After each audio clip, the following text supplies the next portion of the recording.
தயாரிப்பாளர் திரு கதிரேசன் சார் அவர்களை மேடைக்கு அழைக்கிறோம்.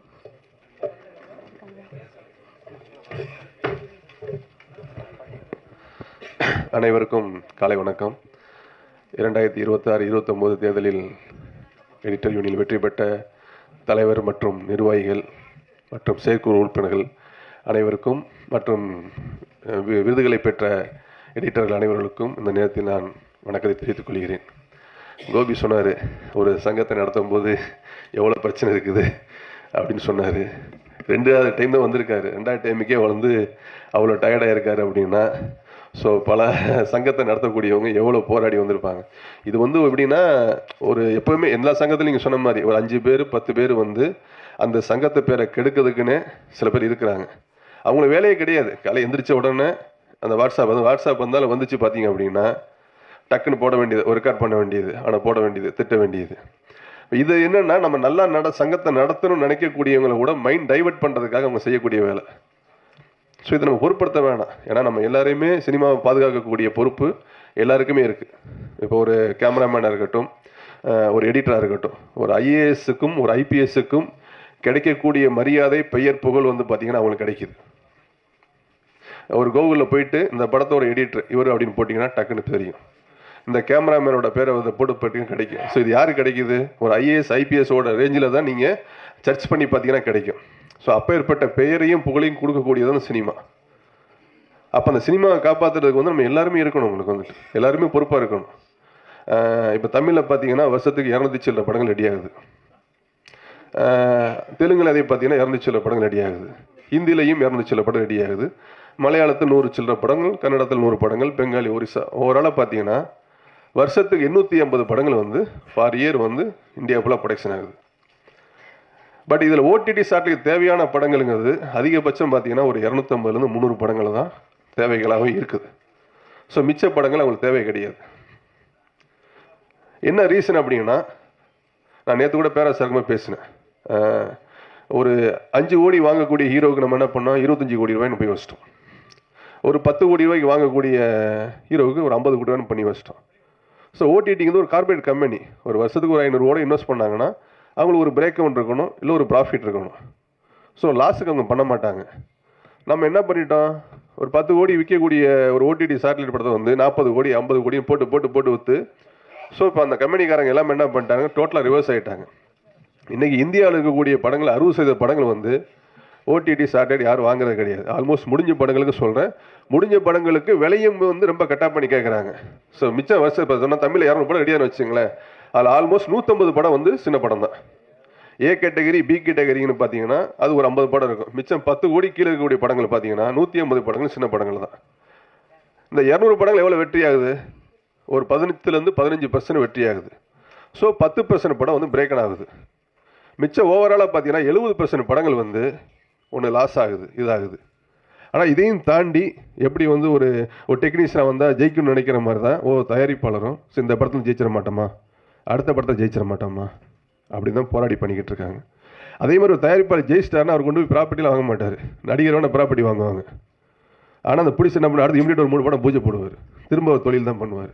ஆனால் அப்போ அந்த தொழிலாளிகள் வந்து என்ன நினைக்கணும், தயாரிப்பாளரையும் காப்பாற்றுறதுக்காக. ஏன்னா சில எடிட்டர்கள்லாம் பார்த்தீங்கன்னா என்ன சொல்கிறேன்னா 23 கிராஃப்ட் இதை தாண்டி பல லட்சம் பேருக்கு ஒரு தயாரிப்பாளர் வேலை கொடுக்குறாப்புல. ஆனால் அந்த தயாரிப்பாளருக்கு வந்து சரியான மரியாதை சில பேர் கொடுக்குறதுன்னு சொல்லி பார்த்தீங்கன்னா பல தயாரிப்பாளர் வந்து சங்கத்துக்கு கம்ப்ளைண்ட்டாகவே கொடுத்துருக்காங்க. என்னென்னு கேட்டால் சார் அவர் காமிக்கக்கூடாங்கிறாரு, பண்ணக்கூடாங்கிறாரு. என்ன இருந்தாலும் காசு போகிற முதலாளி தானே. ஒரு 5 லட்ச ரூபாய்க்கு நீ நகையை வச்சு அடகு வாங்க போனீங்கன்னா எவ்வளோ ஃபார்மாலிட்டி இருக்குது. அதுக்கே ஆதாரம் கொடுங்க, அதை கொடுங்கன்னு வண்டி போடுங்க, வெயிட் விழுந்துச்சுன்னா எனக்கு இவ்வளோ தான் கொடுப்போம், அது 3 மாதம் திருப்பி கொடுத்தோன்னு சொல்லி. அப்போ ஒரு படத்துக்கு படம் வாங்கி ஒரு 25 லட்ச ரூபா 50 லட்ச ரூபாய் கடை வாங்குறீங்கன்னா தெரியும், சிவாசா அருகெல்லாம் தெரியும் எத்தனை புற நோட்டு கொடுக்கணும், எத்தனை செக்கு கொடுக்கணும், எத்தனை பிளாங்க் பேப்பர் கொடுக்கணும். அப்போல்லாம் கொடுத்து தான் வர்றாங்க. என்னென்னா சினிமாவில் ஒரு பேஷன், இதில் ஜெயிச்சிட மாட்டோமா அதில் ஜெயிச்சிட மாட்டோம்னு சொல்லி. அதெல்லாம் சினிமாவில் பாதுகாக்கக்கூடிய பொறுப்பு தயாரிப்பாளர்களுக்கு மட்டும் கிடையாது, இயக்குநர்களுக்கு இருக்குது, ஒட்டுமொத்த 23 கிராஃப்ட்டுகளுக்கு இருக்குது. அதனால் இனிமேல் வரக்கூடிய படங்கள் என்ன சொல்லணும்னா 50 நாள் படங்கள்லாம் ஷூட்டிங் பிளான் பண்ணாதீங்க.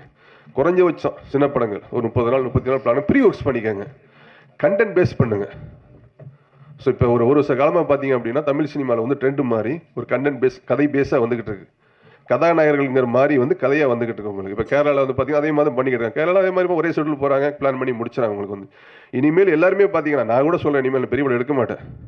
நான் 5 கோடி 6 கோடி படம் எடுக்க முடிவு விட்டுட்டேன் உங்களுக்கு வந்துட்டு. எதுக்கு போய் நம்ம எங்கேயோ உழைச்சி யாருக்கோ போய் கொடுத்து எதுவும் ட்ராவல் ஆகிக்கிட்டு இருக்கிறோம் உங்களுக்கு. அதனால் பாதுகாக்கக்கூடிய எடிட்டர் யூனியன், அதாவது ஒன்று பார்த்தீங்கன்னா படம் எடுக்கும்போது டைரக்டர் சில ஷார்ட்ஸை மிஸ் பண்ணிடலாம், கேமராமேன் சில ஷார்ட்ஸை மிஸ் பண்ணிடலாம். ஆனால் அதை மேட்ச் பண்ணி ஒரு வாய்ஸ் ஓல கட்ட கொடுத்து கொண்டு வரலான்னு பண்ணக்கூடிய எடிட்டர், அதையும் பேலன்ஸ் பண்ணக்கூடியவர் ஆர்ஆர்எல் மியூசிக் டைரக்டர். ஸோ இது எல்லாம் சேர்ந்தாதான் ஒரு சினிமா வெற்றிங்கிறது. அதனால் அந்த பங்களிப்பு எடிட்டர் யூனியனுக்கு இருக்குது. நீங்களும் சிறந்த நல்லபடியாக பண்ணுங்கள். நன்றி, வணக்கம். நன்றி சார். அடுத்ததாக திரு தனஞ்செழியன் சார் அவர்களை ஒரு சில வார்த்தைகள் பேச அழைக்கிறோம். மேடையில் விட்டிருக்கும் பெரியவர்களுக்கும் இங்கு வந்திருக்கும் அனைத்து படத்தொகுப்பாளர்களுக்கும் என்னுடைய இனிய காலை வணக்கம். முதல்ல வெற்றி அடைஞ்சு இன்னைக்கு பதவி ஏற்றிருக்கிற கோபி சார், அதுக்கு பிறகு வந்து Umashankar sir and Ashok Mehta sir எல்லோருக்கும், vice presidents, joint secretaries, EC members எல்லோருக்கும் என்னுடைய வாழ்த்துக்கள். என்னை வந்து கோபி வந்து நல்லா கோத்து விட்டு போகிறாரு. அதாவது அவர் வந்து கொடுக்க மாட்டாராம் சம்பளம். நான் வந்து என்ன செலவணி சார், நம்ம தனஞ்சயன் வந்து அப்படியே ஃப்ரீயாக கொடுத்துருவாரு அப்படின்றாரு. நாளைக்கு நம்ம மீட்டிங் நெகோசியேஷனே எனக்கு கூட மாட்டார் கதிரை சார். நீ வந்து உட்காராத, நிறைய சம்பளத்தை போட்டு கொடுத்துரு அப்படின்னு சொல்லி எடுப்பதற்கு.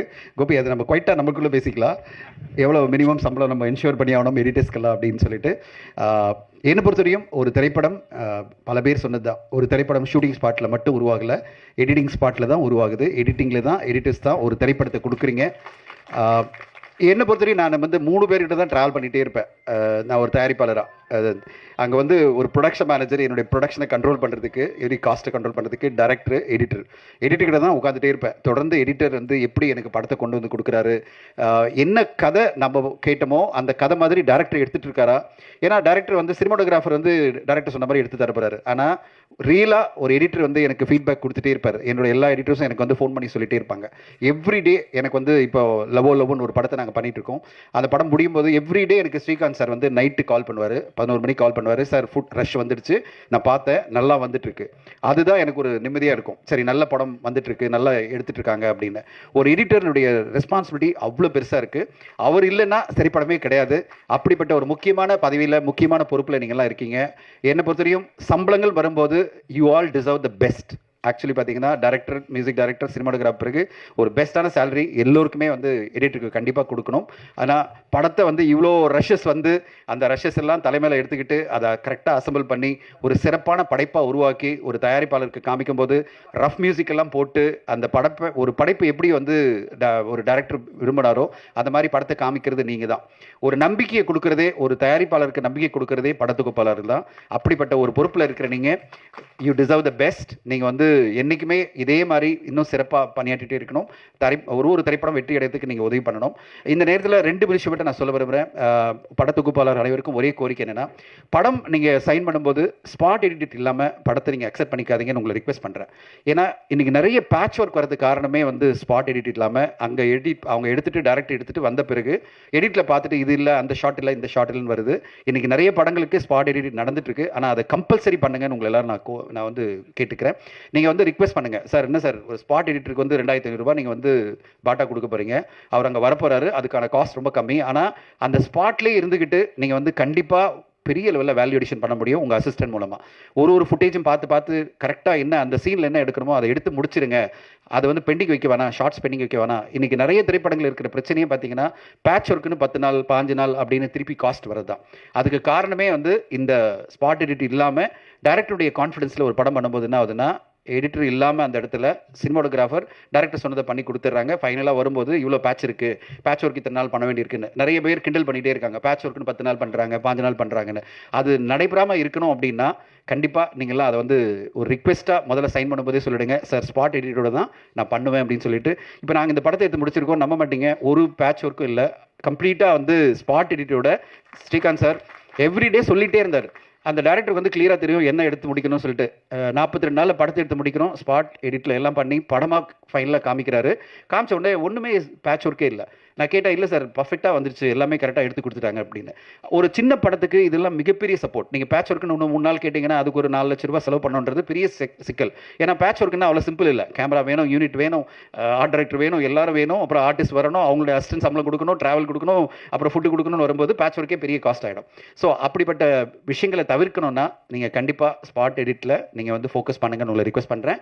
அட் த சேம் டைம் நிறைய இங்கே எடிட்டர்ஸ்க்கு வந்து இன்னைக்கு ஒரு விஷயம் என்னென்னா, ட்ரெய்லர் இன்னைக்கு வந்து ஒரு மிகப்பெரிய தாக்கத்தை ஏற்படுத்துதுன்னு உங்கள் எல்லாருக்கும் நான் தெரியப்படுத்த விரும்புகிறேன். ஒரு ட்ரெய்லர் எடிட் எவ்வளோ முக்கியம், இது வந்து நிறைய எடிட்டர்ஸ் வந்து அதை ஃபோக்கஸ் பண்ணலையோ அப்படின்னு தோணுது. இன்றைக்கி என்ன ஆகுதுன்னா, ஒரு படத்துக்கு ஒரு ட்ரெய்லர் எடுக்கிறதுக்கு ஒரு ட்ரெய்லர், படத்துக்கு ஒரு எடிட்டர், படத்தை ட்ரெய்லர் பண்ணுறதுக்கு இன்னொரு எடிட்டர் அப்படின்னு சொல்லிட்டு அவருக்கு ஒரு எக்ஸ்ட்ரா சம்பளம் கொடுக்க வேண்டிய சுச்சுவேஷனில் இன்றைக்கி தயாரிப்பாளர்கள் இருக்கும். நாங்கள் எப்படின்னா, நம்ம எடிட்டரால் வந்து ட்ரெய்லர் பண்ண முடியல, அப்போ என்ன பண்ணுறது, வேறு வழி இல்லை, ட்ரெய்லர் உருவாக்குறதுக்கு இன்னொரு எடிட்டர் நம்ம ஹையர் பண்ணுவோம். அவருக்கு வந்து சம்பளங்கள் பார்த்தீங்கன்னா லட்சங்களை கேட்குறாங்க. 1 லட்சம் கம்மி கிடையாது, 2 லட்சம் கம்மி கிடையாது. ஸ்பாட் எடிட், அதாவது ஒரு ட்ரெய்லர் உருவாக்குறதுக்கு, டீசர் ட்ரெய்லர் உருவாக்குறதுக்கு 1 லட்சம் 2 லட்சம் கொடுங்க அப்படின்றது வந்து என்னை பொறுத்தவரை வந்து ஏன் எடிட்டருக்கு தெரியாமல் எப்படி அவரால் பெட்டராக ஒரு ட்ரெய்லர் பண்ண முடியும்? அப்போ ஏதோ ஒரு விஷயம் நடக்க மாட்டேங்குது. என்னுடைய ரிக்வெஸ்ட் என்னன்னா, அவங்க எப்படி அவ்வளோ சூப்பராக ஒரு ட்ரெய்லர் பண்ணிடுறாங்க, ஏன் நம்மளால் பண்ண முடியாது? இதை நீங்கள் கவனத்தில் எடுத்துக்கணும்னு உங்களை கோரிக்கை வைக்கிறேன். எல்லா எடிட்டரும் இங்கே வந்திருக்கீங்க. இந்த ட்ரெய்லர் உருவாக்குறது, ஒரு டீசர் உருவாக்குறது தான் இன்னைக்கு ஒரு திரைப்படத்துக்கு வியாபாரத்துக்கான அடிப்படை. ஒரு திரைப்படம் உருவாகிறதுல பார்த்தீங்கன்னா, ஒரு trailer can make a film or break a film. ஒரு டீசரோ ட்ரெய்லரோ நீங்கள் எப்படி கட் பண்ணி கொடுக்குறீங்களோ அது ஒரு திரைப்படத்தினுடைய வெற்றிக்கு மிகப்பெரிய உதவியாக மாறும். இதை வந்து நீங்கள் ஒரு படத்தை எப்படி வெற்றிகரமாக கொண்டு வந்து கொடுக்குறீங்களோ அதே மாதிரி டீசர் ட்ரெய்லரையும் நீங்கள் வந்து ரொம்ப சிறப்பாக பண்ணுறதுக்கு என்ன மாதிரி விஷயங்களை நீங்கள் அதாவது கொண்டு வரணும், என்ன மாதிரி விஷயங்களை நம்ம வந்து எப்படி எந்த ட்ரெய்லர் ஒர்க் ஆகுது, எந்த டீசர் ஒர்க் ஆகுது, அதை பார்த்துட்டு நம்ம எவ்வளோ சிறப்பாக பண்ணி கொடுக்கணும், நீங்கள்லாம் அந்த ரெஸ்பான்சிபிலிட்டி நீங்கள் எடுத்துக்கணும்னு நான் விரும்புகிறேன். அந்த காஸ்ட்டை நீங்கள் ஆட் பண்ணி கேட்கலாம் சம்பளத்தில். இது 3வது பாயிண்ட். சார், நீங்கள் வெளியில் போய் டீசர் ட்ரெய்லர் ஒரு ஆளுக்கு கொடுக்கணுன்னா 1 லட்சம் கொடுக்க போகிறீங்க, அதை எனக்கு எக்ஸ்ட்ராவாக கொடுங்க, நான் சூப்பராக பண்ணித்தரேன் அப்படின்னு சொல்லிட்டு அதுக்கான எஃபர்ட்டை நீங்கள் எடுத்து பிரமாதமான டீசர் ட்ரெய்லரும் கொண்டு வந்து கொடுக்கணும். ஒரு திரைப்படத்துக்கான ட்ரெய்லர் எடிட்டர் மட்டும் கிடையாது எங்களுக்கு. ஒரு எடிட்டர்னா ஒரு திரைப்படத்தினுடைய கம்ப்ளீட் ப்ரொமோஷன் வரையும் நீங்கள் தான் எல்லாம் பண்ணி கொடுக்கணும். அப்படிப்பட்ட ரெஸ்பான்சிபிலிட்டி நீங்கள் எடுத்துக்கணும்னு உங்களை எல்லாரும் கேட்டுக்கிறேன். வெற்றி பெற்ற அனைத்து உறுப்பினர்களுக்கும் என்னுடைய வாழ்த்துக்கள். எடிட்டர்கள் ஒரு திரைப்படத்தினுடைய வெற்றிக்கு மிகப்பெரிய பங்கு. அப்படிப்பட்ட பங்கு வந்து இன்னைக்கு ப்ரொமோஷன்லையும் உங்களுடைய பங்கு பெருசாக இருந்து பெரிய லெவலில் சக்ஸஸ் பண்ணுறதுக்கு நீங்கள் உதவி பண்ணணும்னு கேட்டுக்கிறேன். அனைவருக்கும் நன்றி. Thank you so much. பன்முக நடிகர் திரு இளவரசு அவர்களை ஒரு சில வார்த்தைகள் பேச அழைக்கிறோம். தேங்க்யூ. பன்முக நடிகரா, நல்லா இருக்க பேர் வச்சுக்கிறேன். இது யாரோ ஃபோனு ஏதோ கோபிதாரன் இங்கே தானே? Right, okay. அது சுந்தரின்னு வேறு பேர் வருது, யாருக்கும் தெரியல. ரைட். அனைவருக்கும் இனிய காலை வணக்கம். சகோதர சங்கங்களை சேர்ந்த உறுப்பினர்களுக்கும், மேடையில் வந்திருக்கின்ற இயக்குநர்கள், தயாரிப்பாளர்கள், எழுத்தாளர் சங்கத்தை எல்லாத்துக்கும் நன்றி. வாழ்த்ததுக்கு நன்றி.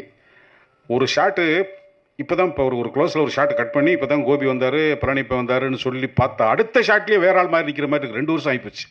கோபியை வாழ்த்தி முடிச்சு இதே பிரசாத் லெவலில் பேசிட்டா நெக்ஸ்ட் ஷாட்டே எப்படி 2 வருஷம் கழிச்சு மாறும்?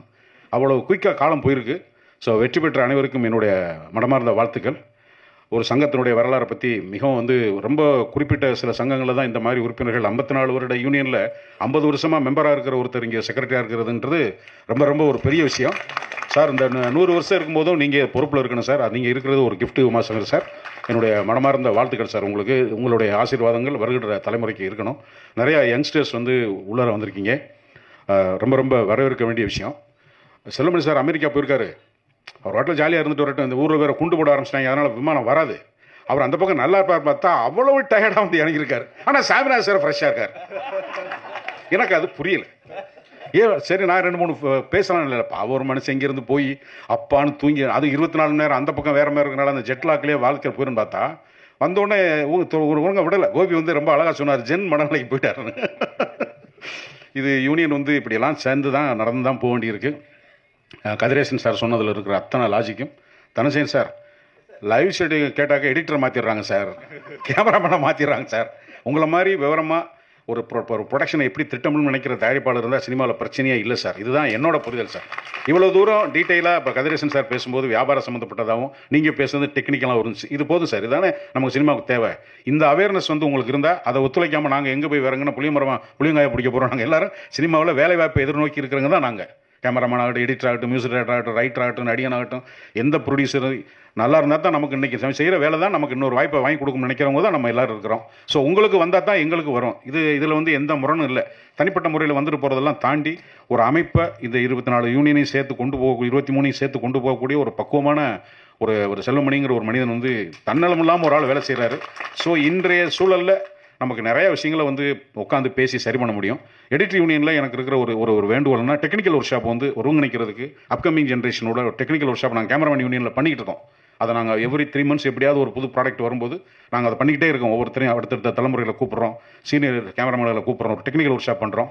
எடிட்டரும் பண்ண ஆரம்பிச்சிங்கன்னா நம்ம டைரக்டர்ஸ்களை கூப்பிட்டு இன்சூர் பண்ணி இந்த 3 பேரும் ஒன்றா இணைஞ்சா வேஸ்டேஜை குறைக்கலாம்ன்றது நான் ஒரு 45 வருஷமாக சினிமா சோறுதிங்கிறவங்கிற முறையில் கேட்குறேன்னா, வேஸ்டேஜ் அதிகமாகுது. அதுக்கு தனஞ்சயர் சார் பிரச்சனை மாத்திரம் இல்லை, சும்மா ஷூட்டிங்னு இப்போ ப்ரோக்ராம் பண்ணால் ஒரு நாளைக்கு 3 ரூபா 3.5 லட்ச ரூபா எல்லாம் பண்ண முடியாது. 10 நாளைக்கு எவ்வளோ ஆச்சு, அதுக்கு 3% இன்ட்ரெஸ்ட் எவ்வளோ ஆச்சு, கொடுத்துக்கிட்டே இருக்கும்போது ஒரு வழி வரும். அந்த வழியை நம்ம புரிஞ்சிட்டோம்னா தான் நமக்கு வாய்ப்பு கிடைக்கும். ஸோ எல்லாருக்கும் வந்து ஒரு வாழ்த்து சொல்கிற மாத்திரமில்ல, நம்மளுடைய பொறுப்பை உணர்ந்து செயல்படணும். கார்த்திக் சுப்ராஜ் மீது நிதிலெல்லாம் இங்கே வந்தது வந்து ரொம்ப ஒரு நல்ல ஹெல்த்தியான, ஏன்னா ப்ரொடியூசர் டைரக்டர்ஸ் இன்றைக்கி இருக்கிற யங்ஸ்டர்ஸ் உள்ளே வந்தால் இந்த அசோசியேஷனோட பயன்பாடு என்னன்னு தெரியும். ஸோ வந்ததுக்கு உங்கள் எல்லாத்துக்கும் ரொம்ப நன்றி.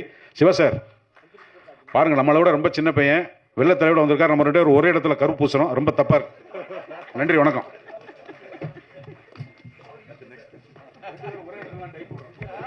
நன்றி சார். அடுத்ததாக டான்ஸ் மாஸ்டர் திரு தினேஷ் அவர்களை ஒரு சில வார்த்தைகள் பேச அழைக்கிறோம்.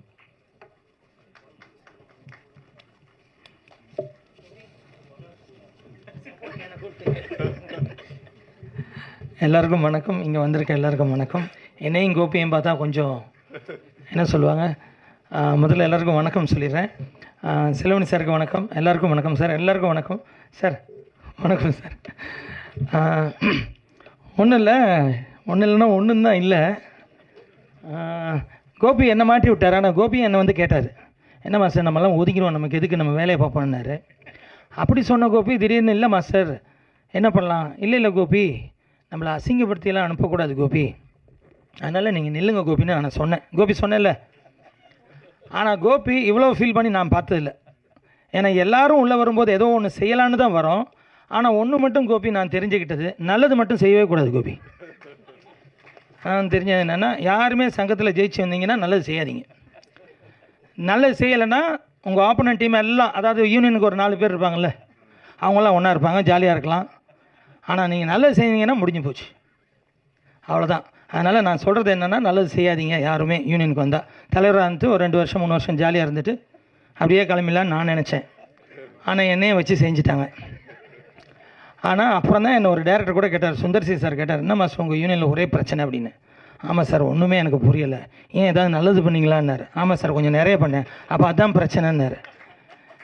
அதுக்கப்புறம் என்னடா இது இப்படி இருக்கேன்னு பார்த்தேன். ஆனால் கோபி ஒன்று சொல்கிறேன், அந்த எதிர்ப்பை மீறி நம்ம ஒரு நல்லது பண்ணுவோம்ல, அது இங்கே தான் சந்தோஷம். அதனால் விடாதீங்க, நல்லது பண்ணியே ஆகணும்.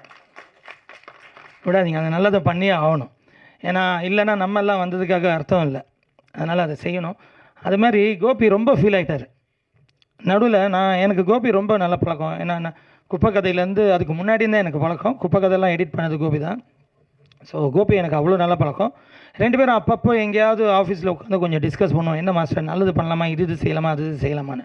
ஆனால் 2 பேருக்கும் உள்ள பயம். நல்லதை நம்ம இங்கே மைக்கில் சொல்கிறோன்னு வைங்க, அவங்க சங்கத்தில் யூனியனில் முதல்ல நல்ல விஷயத்த சொன்னால் முதல்ல ஏஞ்சி கோபி சொன்ன மாதிரி ஒரு கேள்வி கேட்பான், இன்னொருத்தன் கேள்வி கேட்பான். அதாவது இந்த மாதிரி கேள்விகள்லாம் நம்ம எங்கேயுமே ஒரு கேட்டு கூட இருக்க மாட்டோம், யோசிச்சு கூட இருக்க மாட்டோம். அந்த மாதிரி கேள்வி தான் அந்த 4 பேர் கேட்பாங்க.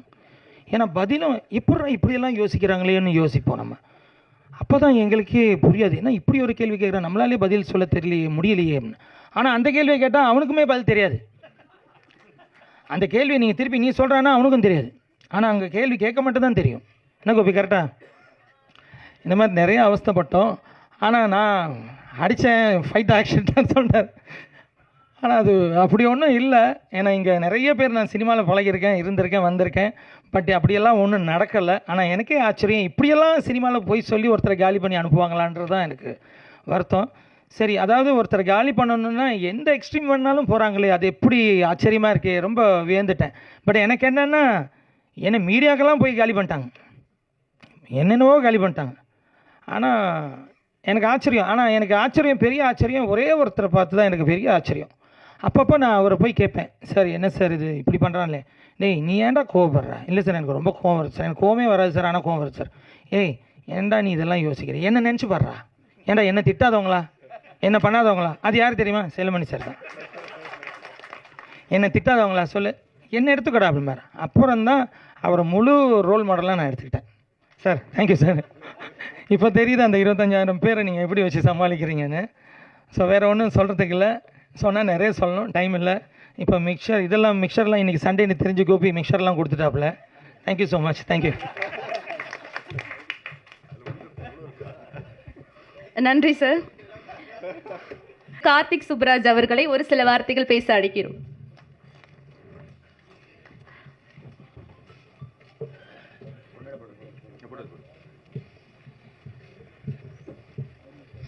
எல்லாருக்கும் வணக்கம்.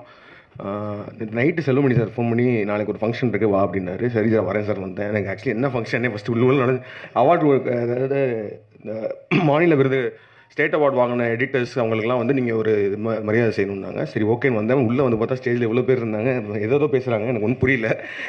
அதனால் but congrats to all the editors who won the state award. I think editing வந்து ஒரு ஃபில்ம் மேக்கிங் அப்படின்ற ஒரு ப்ராசஸில் editing place a very very very very important ஒரு aspect. I think films R mat R என்ன சொல்கிறது, ஒரு படம் வந்து நல்ல படமாக மாறுறதும் ஒரு மோசமான படமாக மாறுறதும் எடிட்டேபிளில் தான். அண்ட் ஐ திங்க் எப்படி சினிமாட்டோகிராஃபர்ஸ் கூட வந்து நம்ம ரொம்ப க்ளோஸாக ஒரு டைரக்டராக வந்து ஒரு ப்ரீ ப்ரொடக்ஷன்லேருந்து ஒர்க் பண்ணி ஷூட் முடிகிற வரைக்கும் சினிமாட்டோகிராஃபர்ஸ் எந்த அளவுக்கு அவங்க அந்த திரைப்படத்தை வந்து அவங்களோட தோளில் சுமந்து கொண்டு வராங்களோ, அதுக்கப்புறம் போஸ்ட் ப்ரொடக்ஷன் வரும்போது எடிட்டரோட வேலையாக தான் அது மாறுது. அண்ட் எனக்கு இது வரைக்கும் நான் ஒர்க் பண்ண ஒவ்வொரு எடிட்டர்ஸ், நான் 4 எடிட்டர்ஸ் ஒர்க் பண்ணியிருக்கேன். லியோ ஜான் பால் எடிட்டர் ஒர்க் பண்ணியிருக்கேன். விவேக் கிருஷ்ணன் கூட ஒர்க் பண்ணியிருக்கேன். Vivek Krishnan 1 national award for Jigarthanda எடிட்டிங்க்கு. அண்ட் ஷஃபீக் கூட ஒர்க் பண்ணியிருக்கேன். இப்போ கணேஷ் சிவா கூட ஒர்க் பண்ணியிருக்கேன். அண்ட் ஐ திங்க் எடிட்டர் வந்து I think it is very close to being like ஒரு டிரெக்டருக்கான ஒரு க்ரியேட்டிவ் ப்ராசஸும் ஸ்கிரிப்ட் மேலே அந்த நாலேஜ் இருந்தால் தான் ஒரு ப்ராப்பர் எடிட்டிங் வரும். அண்ட் எனக்கு இது வரைக்கும் நான் பண்ண படங்களில் நிறைய இடங்களில் வந்து நான் வந்து எழுதினப்பையும் கதை எழுதினப்பையும் அது படமாக ஷூட் பண்ணப்பையும் இருந்ததை விட ஒரு புது பெர்ஸ்பெக்டிவாக எனக்கு எடிட்டர்ஸ் கொடுத்துருக்காங்க நிறைய இடத்துல.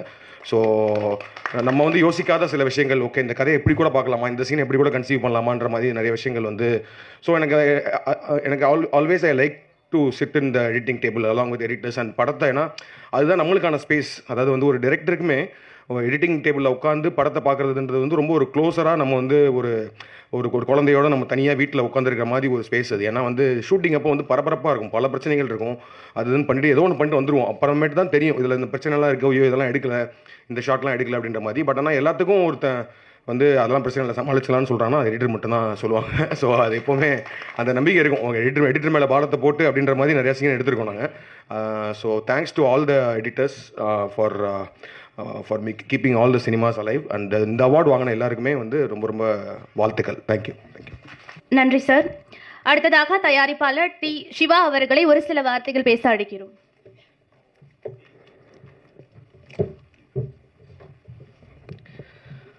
அனைவருக்கும் வணக்கம். இன்றைக்குள்ள பரபரப்பான அரசியல் சூழ்நிலையில் நம்மளுக்காக நேரம் ஒதுக்கி வந்திருக்கிற சகோதரர் கருநாகராஜன் அவர்களுக்கும் ஒரு வணக்கம். ஏன்னா அந்த சொன்ன மாதிரி தேசிய நீரோட்டத்திலேருந்து இந்த சினிமாவுக்குள்ள எட்டி பார்க்குறதே ரொம்ப அபூர்வம். அவர் தயாரிப்பாளர்னால வந்தாலும் கூட இன்றைக்கி வந்து நம்முடைய கருத்துக்களை எடுத்து சொல்லக்கூடிய ஒரு தகுதியான இடத்துல இருக்கார் அண்ணன். அதனால் நம்மளோட பிரச்சனையில் கொஞ்சம் இந்த எலெக்ஷன்லாம் முடிச்சுட்டு கொஞ்சம் உங்களை கொஞ்சம் அதிகமாக டார்ச்சர் பண்ணலான்னு இருக்கோம். ஏன்னா வந்து மாட்டிட்டீங்க, அதனால் செஞ்சுருவோம் உங்களை. செல்லுமணி ஆமாம், நீ கொஞ்சம் ரெப்ரசன்டேஷன் வந்து முன்னெடுத்துக்குவேன். தயாரிப்பாளர் அவரை ஃபோக்கஸ் பண்ணி கொண்டு போய்டுவோம் நம்ம. அதில் உண்மையாகவே அவசியமாக எங்களுக்கு தேவைப்படுது. நிறையா விஷயங்கள் நம்ம வந்து ப்ராப்பராக போய் சேர்க்க முடியல. ஒரு நார்த் இந்தியன் சினிமா போய் சென்ட்ரல் கவர்மெண்ட்டை பண்ணுற அக்சஸ் வந்து நமக்கு இல்லாமல் இருக்குது. அதெல்லாம் நீங்கள் முன்னெடுத்து செய்யணும்னு கேட்டுக்கிறேன். எடிட்டிங் என்பது சினிமாவில் வந்து ஒரு இதயம் போன்றது. அதனால் வந்து இந்த இதயத்தை ஆப்ரேட் பண்ணுற சர்ஜன்ஸ் நீங்கள் அப்படின்ற முறையில் மிகப்பெரிய மரியாதை உண்டு. இந்த சங்கத்துக்கு புதிய வந்த நிர்வாகிகள் கோபி ரொம்ப தரமானவர், தகுதியானவர். ஏன்னா அவரோட நிறைய பேச்சுவார்த்தைகள் நம்ம கலந்துருக்கோம். அதே போல் வந்து சம்மேளனத்தில் இது வரைக்கும் இருந்த தலைவர்களே எனக்கு வந்து உமாசங்கர் மேலே மிகப்பெரிய மரியாதை உண்டு. ஏன்னா ஒரு பழகுவதும் பேசுவதும் ஒரு விஷயத்தை யூனியனுக்காக ப்ரெசென்ட் பண்ணுறதும் அவருடைய அந்த பாணி ரொம்ப ரொம்ப உயர்ந்ததாக இருக்கும். அவரோட பழகிறதே ஒரு விஷயம். அவருடைய மகனோடும் நிறைய ஸ்ரீகாந்தோடும் ஒர்க் பண்ணியிருக்கேன். அதுபோல் அந்த டீம் அசோக் மேத்தா என்னுடைய ஃபஸ்ட்டு படத்துலேருந்து எனக்கு எடிட்டர்.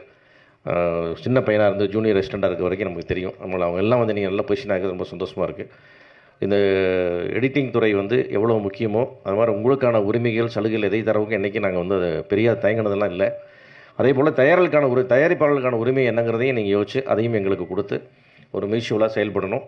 இந்த உங்களுடைய சங்கம் மென்மேலும் வளர்ந்து நிறைய சிறப்படையணும். உங்கள் மெம்பர்ஸ்க்கான பெனிஃபிட்ஸ் இன்னும் அதிகமாக இன்க்ரீஸ் பண்ணணும். அதுக்கு உங்களுக்கு தயாரிப்பாளர் சங்கத்தின் சார்பாக என்ன உதவிகளும் செய்ய நாங்கள் தயாராக இருக்கணும் தெரிவிச்சுக்கிறேன். நன்றி, வணக்கம். நன்றி சார். அடுத்ததாக இயக்குனர் திரு லிங்குசாமி அவர்களை ஒரு சில வார்த்தைகள் பேச அழைக்கிறோம்.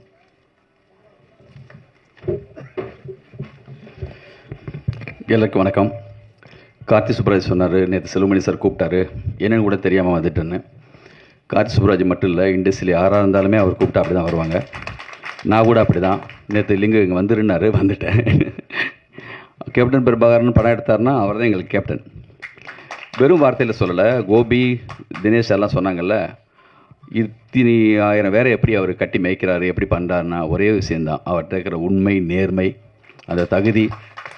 இப்படி ஒரு செல்வமணின்னு ஒருத்தர் இந்த மாதிரி ஒரு சங்கத்துக்கு உருவாகி வர்றதுக்கு இன்னும் எத்தனை வருஷம் ஆகும், இப்படி ஒரு நபர் இன்னொருத்தர் கிடைப்பாராங்கிறது வந்து அது வந்து மிகப்பெரிய அபூர்வம். அது வந்து வெறும் எனக்கு அவங்க வந்து அண்ணன் மாதிரி. நான் அவங்கள பாராட்டுறதுக்காக சொல்லலை, நான் உண்மையை தான் சொல்லியிருக்கேன். இந்த தேர்தலில் தேர்ந்தெடுக்கப்பட்ட எல்லாருக்கும் என்னுடைய வாழ்த்துக்கள். குறிப்பாக கோபி, அவங்க எங்கள் கம்பெனி மூலமாக வழக்கேன் 18 மூலமாக எடிட்டர் ஆனவங்க. அதுக்கு ஸ்பெஷலாக அவருக்கு வந்து நான் வாழ்த்து சொல்லிக்கிறேன். 4.5 மணி நேரம் 5 மணி நேரம் இருந்த ஒரு படம் அந்த படம்.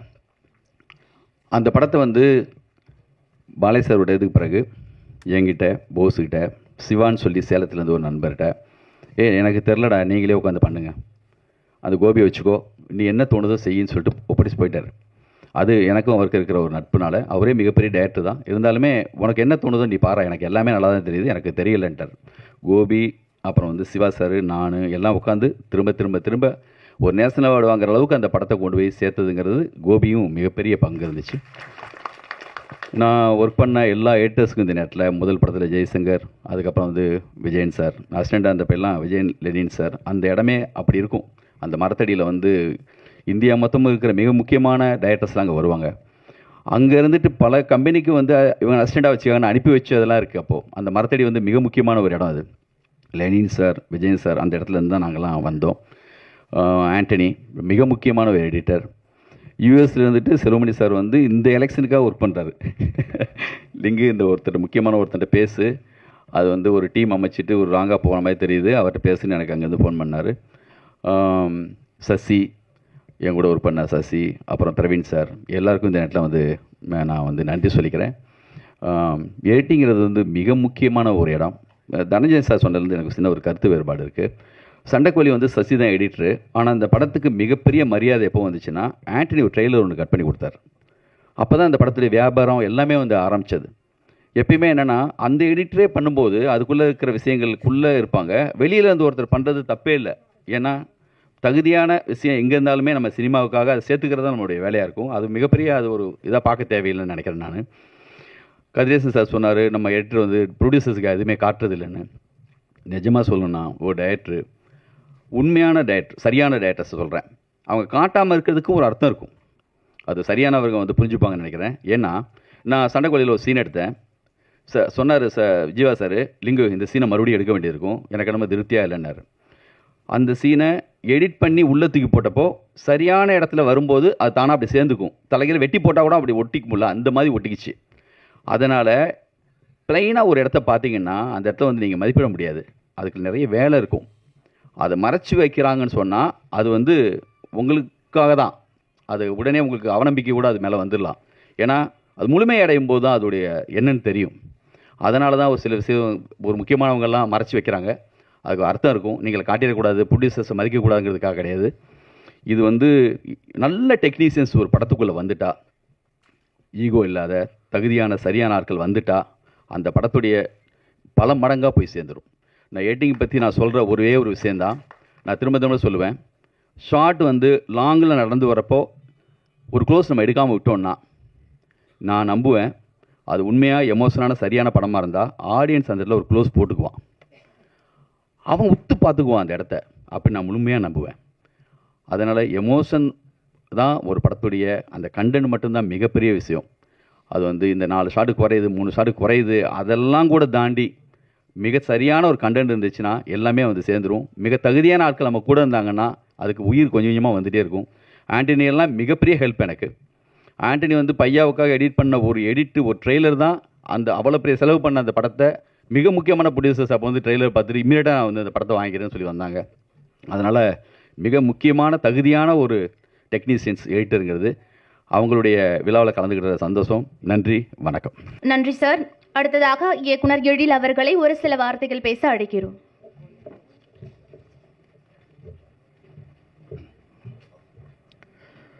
அனைவருக்கும் வணக்கம். மேடையில் அமர்ந்திருக்கும் சம்மேளன தலைவர் செல்வமணி சார் அவர்களுக்கும், சிவா சார் போயிட்டாங்களா, சம்மேளனம் அதுக்கு ஜாயின்ட் செக்ரட்டரி அண்ணன் சின்ன கவுண்டர் அவர்களுக்கும், கரு நாகராஜன் சார் அவர்களுக்கும், தேகத் சார் அவர்களுக்கும், இசைக்கலைஞர் சார் அவர்களுக்கும், நிக்கிலன் அவர்களுக்கும் மற்றும் மேடையில் அமர்ந்திருக்கும் அத்தனை பேருக்கும் என்னுடைய வணக்கத்தை தெரிவித்துக் கொள்கிறேன். கோபி வந்து இன்றைக்கி வந்து கொஞ்சம் டென்ஷனாக இருந்தாப்புல, நிறையா கஷ்டம் அப்படின்னு நிறைய விஷயம் சொல்லிவிட்டு கோபியை நான் வித்தியாசமாக பார்க்குறேன். ஏன்னா இது போன வருஷம் எலெக்ஷனில் ஜெயிச்சப்போ நான் வந்திருந்தேன். அடாடா அசால்ட்டாக சுற்றிட்டு இருந்தாப்புல, அப்படி சந்தோஷமாக அப்படி ஒரு ஜெயிச்ச வெற்றி அவர் முகத்தில் அப்படியே மிளிர்ந்துச்சு. அப்படியே ஜாலியாக சுற்றிட்டு இருந்தாப்புல. சரி தம்பி அப்படின்னு நினச்சிக்கிட்டு இருந்தேன். அது நடந்துருச்சு, பரவாயில்ல. பட் அதை அவர் கூலாக ஹேண்டில் பண்ணியிருக்காப்புல, கோபி நல்லா ஹேண்டில் பண்ணியிருக்காப்புல. இனிமேல் தான் வந்து இருக்குது. எல்லாருமே இங்கே வந்து செல்வமணி சார் ரொம்ப கூல்னு சொன்னாங்க, போயிட்டாங்கன்னு நினைக்கிறேன். சார் அம்மாகிருஷ்ணன் சிவா சாரை விட்டாங்க. அவர் அதை விட கூல, அவர் எப்படி 4 படம் அம்மாகிருஷ்ணன் பண்ணிட்டு இருந்தப்போ எப்படி இருந்தாரோ அதே மாதிரி தான் இப்போ இருக்கிறாரு. அந்த மாதிரி ஒரு மனிதர்களை நம்ம பார்த்தது கிடையாது. இவங்களாம் வந்து இண்டஸ்ட்ரிக்கு வந்து ரொம்ப மிகப்பெரிய ப்ளஸ்ன்னு தான் நான் நினைப்பேன் நான் எப்பொழுதுமே. ஏன்னா என்ன வந்தோடனே செல்வமணி சார்ட்ட கேட்டேன், சார் என்ன சார் எடிட்டர்ஸ் யூனியன் ஃபங்க்ஷனா, அவார்டு ஃபங்க்ஷனா, எல்லா சம்மேளனத்துலேருந்து வந்திருக்காங்க, ஃபோன் அடிச்சு சார் யாரை கூப்பிடுவாங்கன்னு இல்லை, கூப்பிட்டா எல்லாம் வந்தேன். கொஞ்சம் உடம்பு சரியில்லை, சரி வர வேணான்னு தப்பிச்சிடலான்னு பார்த்தா ஒரு ஃபோன் பண்ணிட்டார் சார். ஸோ இப்போ இந்த ஃபங்க்ஷனை பார்க்கும்போது ரொம்ப சந்தோஷமாக இருக்குது. ஒரு எடிட்டர்ஸ் யூனியன் வந்து பதவியேற்பு விழா, ஒரு இதில் வந்து அவார்டு யூனியனில் வந்து 24 கிராண்ட்ஸில் ஜெயிச்சவங்க அத்தனை பேரையும் கூப்பிட்டு வந்து ஹானர் பண்ணுறதுங்கிறது வந்து ரொம்ப அற்புதமான ஒரு விஷயம். இது வந்து இது செல்வமணி சாரால் மாத்திரம் தான் முடியும். எல்லாத்தையும் கொண்டு வந்து ஒன்றா சேர்த்து ஒரு விழாவாக நடத்தக்கூடிய விஷயங்கள் எல்லாமே அவரால் மட்டும்தான் முடியும். இந்த விழா ரொம்ப சிறப்பாக நடந்தது. இந்த சம்மேளனத்தில் இந்த வருஷம் ஜெயிச்ச அத்தனை பேருமே உங்கள் யூனியனுக்கு சிறப்பாக போன வருஷம் செஞ்சதுனால தான் இந்த வருஷம் உங்களை செலக்ட் பண்ணியிருக்கிறாங்க. நீங்கள் இந்த வருஷமும் ரொம்ப சிறப்பாக செய்யணும்னு நான் வேண்டிக்கிறேன். மற்றும் இந்த விழாவுக்கு வந்து இந்த அத்தனை பேருக்குமே நான் வணக்கத்தை தெரிவிச்சுக்கிறேன். நன்றி. அடுத்ததாக வசனகர்த்தா லியாகத் அலிகான் சார் அவர்களை ஒரு சில வார்த்தைகள் பேச அழைக்கிறோம்.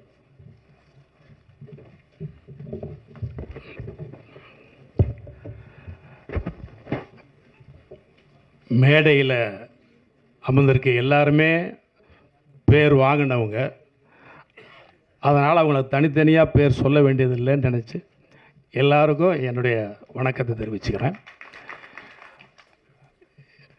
இதை எடிட்டரை பற்றி, அவருடைய வேலையை பற்றி, அவருடைய திறமைகளை பற்றி, ஒரு படத்துக்கு அவங்க எவ்வளோ உயிர் கொடுக்குறாங்க, எவ்வளோ பாதுகாப்பாக இருக்காங்க, எவ்வளோ தேவையாக இருக்காங்கிறத பற்றியெல்லாம் எல்லாருமே சொன்னாங்க. புதுசாக சொல்கிறதுக்கு இன்னும் வருவாங்க. அதனால் நான் என் வாழ்த்துக்களை மட்டும் சொல்லலான்னு நினைக்கிறேன். ஒரு சிறப்பு, கரு நாகராஜன் சாரை நான் ஒரு சினிமாக்காரராக பார்க்குறது இந்த மேடையில். அங்கேயே ஒரு கோரிக்கை வச்சு அவரும் ஓகேன்ட்டார். சொல்லிவிட்டு அடுத்து என்ன சொன்னார், என்ன கோரிக்கை வேணாலும் சொல்லுங்கள் நான் பார்த்துக்கிறேன் அப்படின்னு சொல்லியிருக்காரு. அதை மைக்கில் சொல்லலை. இது எடிட்டர் சங்கம் அண்ணன் உமாவதி, அவர் உமாசங்கர்னு இருக்கார், அவர் மனசு என்னங்கிறத காட்டுறதுக்கு தான் அவர் வெள்ளை ட்ரெஸ்ஸே போட்டுக்கிட்டு இருக்கார். அவர் மனசு வந்து என் மனசு வெள்ளைங்கிறதுக்கு தான் எப்போவுமே வெள்ளை ட்ரெஸ் போட்டுக்கிட்டு இருக்காரு. அசோக் மேத்தா பற்றி சொன்னாங்க. அவர் எங்கள் இதிலேயே வளர்ந்தவர். சிவா சொன்ன மாதிரி செல்வமணி படங்களில், என் படங்களில் ஒரு வகையில் பார்த்தா அதை நாங்கள் வளர்த்த பிள்ளை. யார்? அசோக் மேத்தா.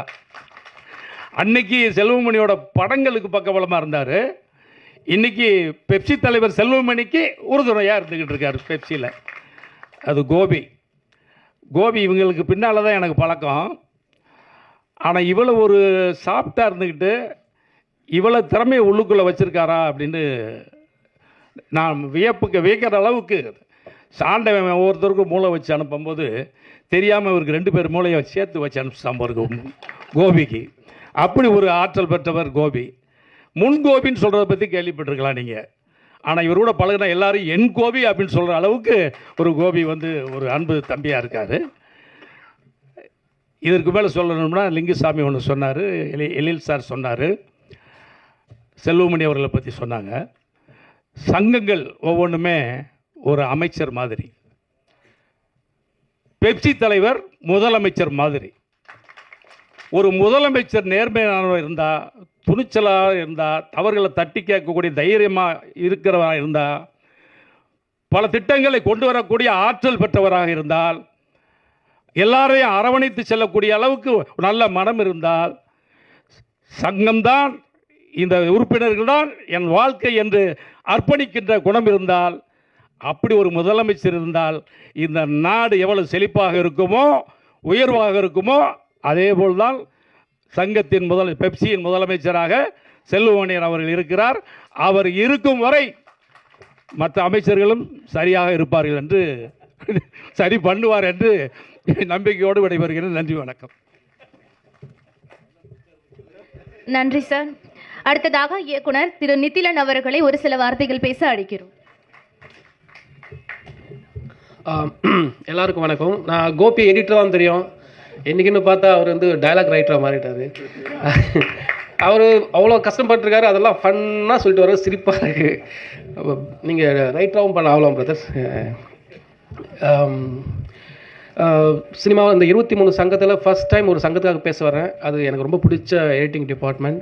என்னை கூப்பிட்ட செல்வமணி சாருக்கு ரொம்ப ரொம்ப நன்றி. இந்த சமயத்தில் மைக்கேல் ஹெனக்கேன்னு ஒருத்தர், அவர் வந்து சினிமாவை பற்றி ஒரு வார்த்தை சொல்லியிருப்பார். Cinema is 24 live per second அப்படின்னு சொல்லியிருப்பார். இந்த 24 பொய்யை பர் செகண்டை, இந்த பொய் எந்த இடத்துல எவ்வளோ இருக்கணும், எவ்வளோ இருக்கக்கூடாது, இந்த இடத்துல இப்படி மாற்றணும் அந்த பொய்யை, அந்த இடத்துல அத்தனை பொய் ஒன்றா சேர்ந்து சினிமாவை கன்வெர்ட் பண்ணுறது தான் அந்த எடிட்டிங் டிபார்ட்மெண்ட். இந்த டிபார்ட்மெண்ட்டு வந்து பேச ரொம்ப ரொம்ப சந்தோஷமாக இருக்குது. ஃபஸ்ட்டு ஒரு பேப்பரில் ஒர்க் பண்ண ஒரு சீனை வந்து ஒர்க் பண்ணிகிட்ருப்போம். மாற்றி மாற்றி எழுதுறதோ, அதுக்கு இருக்கிறது, இதை மாற்றுறது, அவ்வளோ சீன் வந்து கம்ப்ளீட் ஆகும்போது நமக்கு சந்தோஷமாக இருக்கும். பர்சனலாக எனக்கு ஓகே, அதை ஸ்பாட்டு போய் அதை ஷூட் பண்ணுவோம், அதை மாற்றும், இந்த ஆங்கிள் வைப்போம், எதாவது மிஸ் ஆகும், எக்ஸ்ட்ரா ஷார்ட்டில் இருப்போம். ஓகே, ஒன்ஸ் அந்த எடிட்டிங்கில் வந்து இவ்வளோ ஒர்க் பண்ணுறது, அந்த எடிட்டிங்கில் வந்து அந்த சீன் வந்து ஒர்க் ஆகி எமோஷனலாக கனெக்ட் ஆச்சு, ஃபன்னு ஒர்க் ஆச்சு, நம்ம நினச்ச எமோஷன் கேரி ஆச்சுன்னும் போது அவ்வளோ ஒரு டீ சாப்பிடலாமா அப்படின்னு, அந்த டீக்குள்ளே எனக்கு அவ்வளோ அவ்வளோ எதிர்பார்ப்பு இருக்கும். அந்த ஓகே சீன்னா டீ சாப்பிடலாமா அப்படின்னு கேட்பேன். ஸோ இந்த சமயத்தில் வெற்றி அடைஞ்ச எல்லா எடிட்டருக்கும், என் கூட ஒர்க் பண்ண என்னோட பிலோமின் ராஜ், அபினவ் சுந்தர் நாயக் அவங்களுக்கும் இந்த இடத்துல நன்றி தெரிவிச்சுக்கிறேன், வாழ்த்துக்களும் தெரிவிச்சுக்கிறேன். நன்றி. நன்றி சார். அடுத்ததாக இசையமைப்பாளர் தினா அவர்களை ஒரு சில வார்த்தைகள் பேச அழைக்கிறோம்.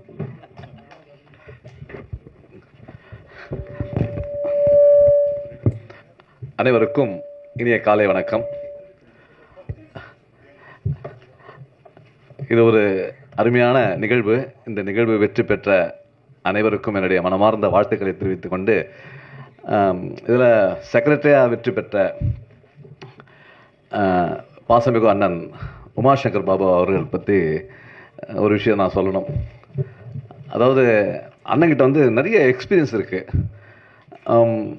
இந்த பெப்சிக்காக வந்து நிறைய போராட்டங்களும் நிறைய ஆலோசனைக்கும் ஒரு 50 வருடமாக கூட இருந்துட்டு இருந்தவர். ரொம்ப எக்ஸ்பீரியன்ஸ்டான மேன். ஸோ அவர் வந்து இவ்வளோ எலெக்ஷன்லையும் நின்று ஜெயிச்சு வந்திருக்காருன்னா, எவ்வளோ பேர் உறுப்பினர் உங்கள் மேலே வந்து எவ்வளோ பாசம் வச்சுருப்பார், எவ்வளோ உங்கள் மேலே அட்ராக்டிவாக உங்களுடைய நலன்களை கேட்டு உங்களுக்கு என்னென்ன பண்ணணுன்றத எல்லா விஷயத்தையும் வந்து ஒரு 30 ஆண்டு காலமாக பண்ணிகிட்ருக்காருன்னா, அவர் வந்து ஒரு முக்கியமான, நீங்கள் ஒரு தூண் மாதிரி வச்சுட்ருக்கீங்களே, அவர் வந்து ரொம்ப பெருமைக்குரியவர். அவர் பெப்சிக்கும் வந்து ரொம்ப பெருமைக்குரியவர். அவரை பற்றி தான் இந்த மேடை வந்து ரொம்ப சிறப்பு பண்ணோம். அவருக்கு உண்மையாகவே ஒரு கிளாப்ஸை கொடுத்துடலாம் நம்ம எல்லாருமே சேர்ந்து. அதே போல் வந்து இந்த மேடையில் வந்து இன்னும் 2 சிறப்பானவர்களை நான் சொல்லணும்.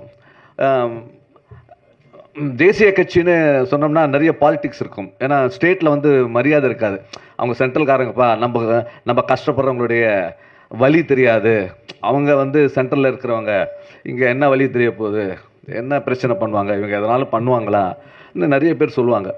ஆனால் எங்களுடைய அண்ணன் கரு நாகராஜன் அண்ணன் வந்து உண்மையாகவே வந்து ஒரு 30 ஆண்டு காலமாக தமிழர்களுக்கான பிரச்சனையை அவர் கிட்டத்தட்ட வந்து ஒரு 15 ஆண்டு காலமாக பாஜகவின் மூலமாக வந்து சொல்லிட்டு வர்றார். அவருக்கு முதல்ல என்னுடைய வாழ்த்துக்களை சொல்லிட்டு இருக்கேன். ஏன்னா அவரோட நானும் ஒரு அணியில் நானும் வேலை பண்ணிட்டு இருந்தோம். அப்போ வந்து நிறைய பிரச்சனைகள் வரும். கோபி புலம்புனா மாதிரி நானும் அவர்கிட்ட போய் புலம்புவேன். அவர்கிட்ட என்னென்ன இது அரசியல், நான் சினிமாவில் இருந்தேன், நான் அரசியல் எப்படி பண்ணுறாங்க இப்போ நிறைய புலம்புவேன்.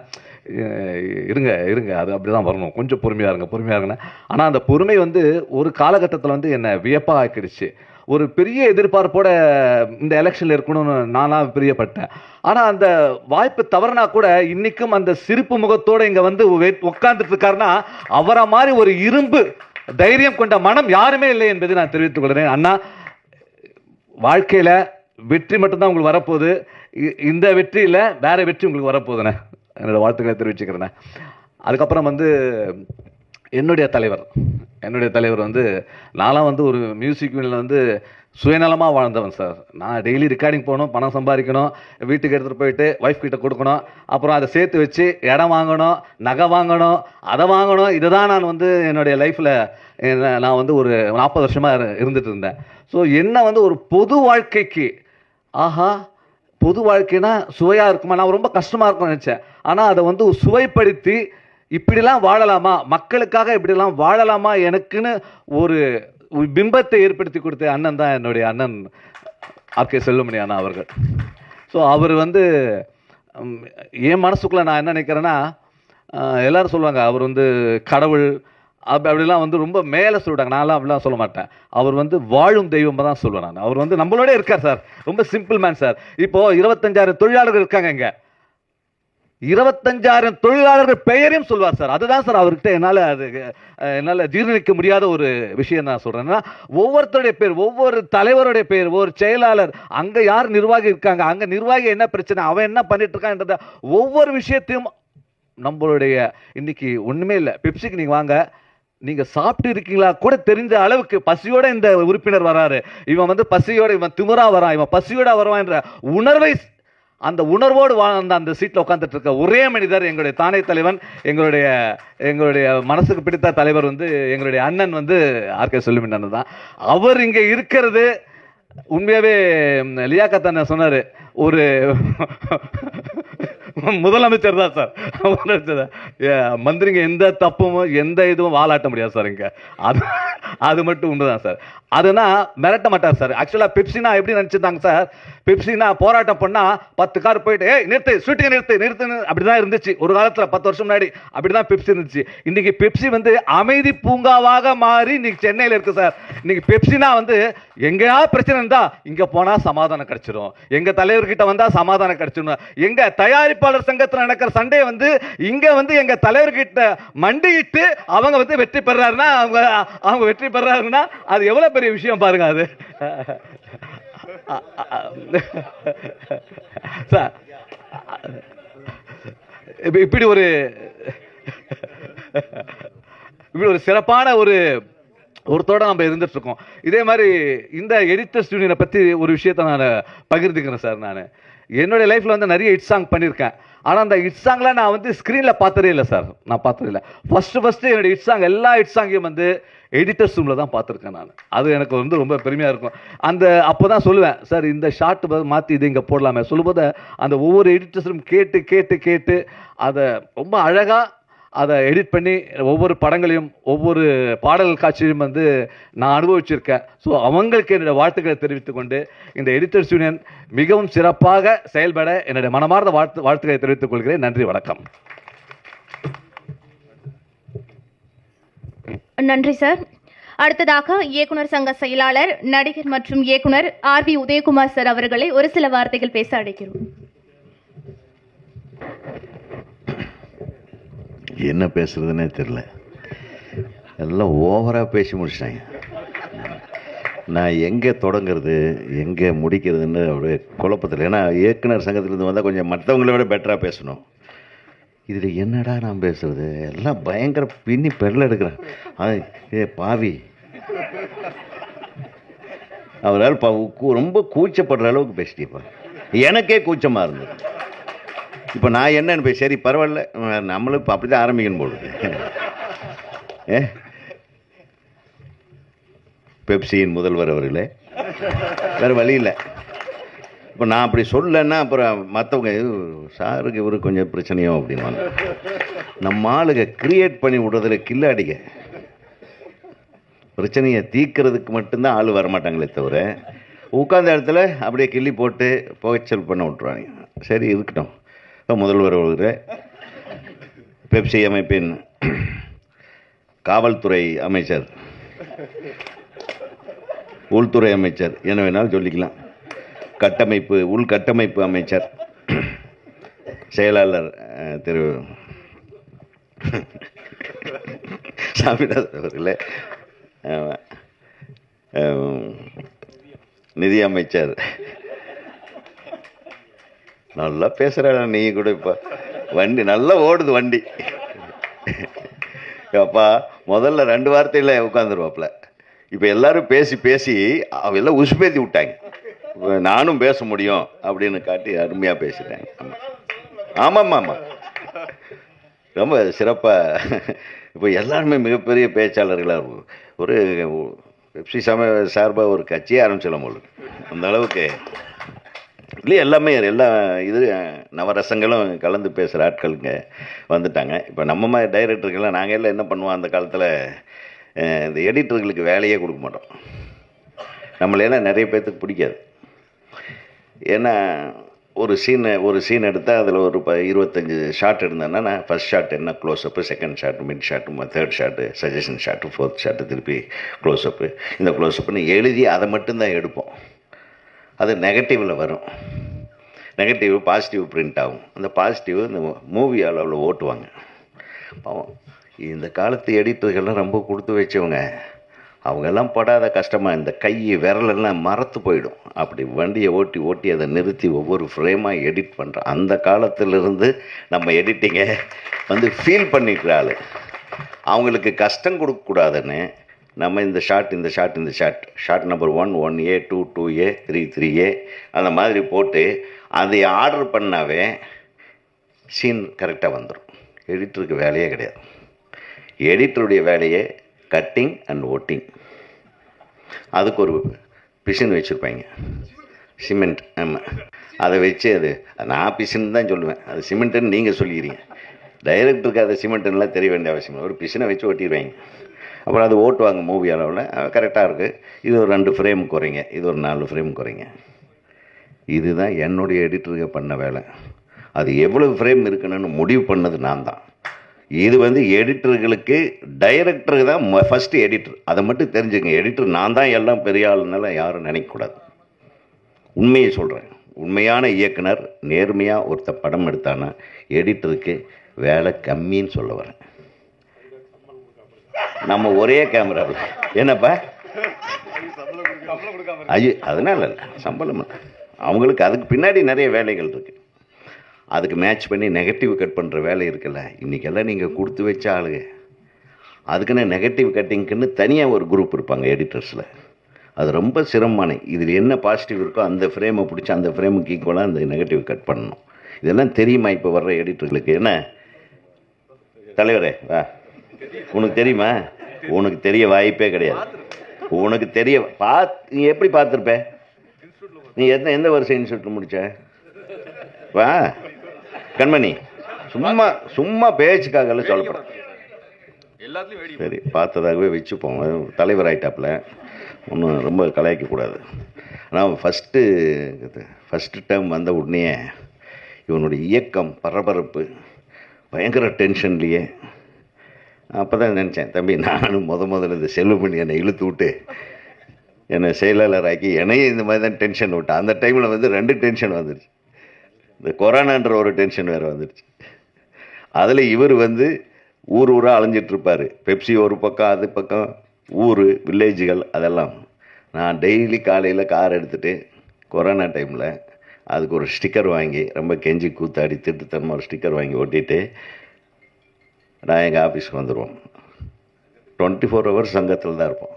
அப்போ தான் நான் ஃபீல் பண்ணேன், நமக்காக உழைக்கிறத விட மற்றவங்களுக்காக கொஞ்சம் நம்ம நேரத்தை ஒதுக்குறதுல இருக்கிற சந்தோஷம் நம்மளை எத்தனை பேர் நம்புகிறாங்க.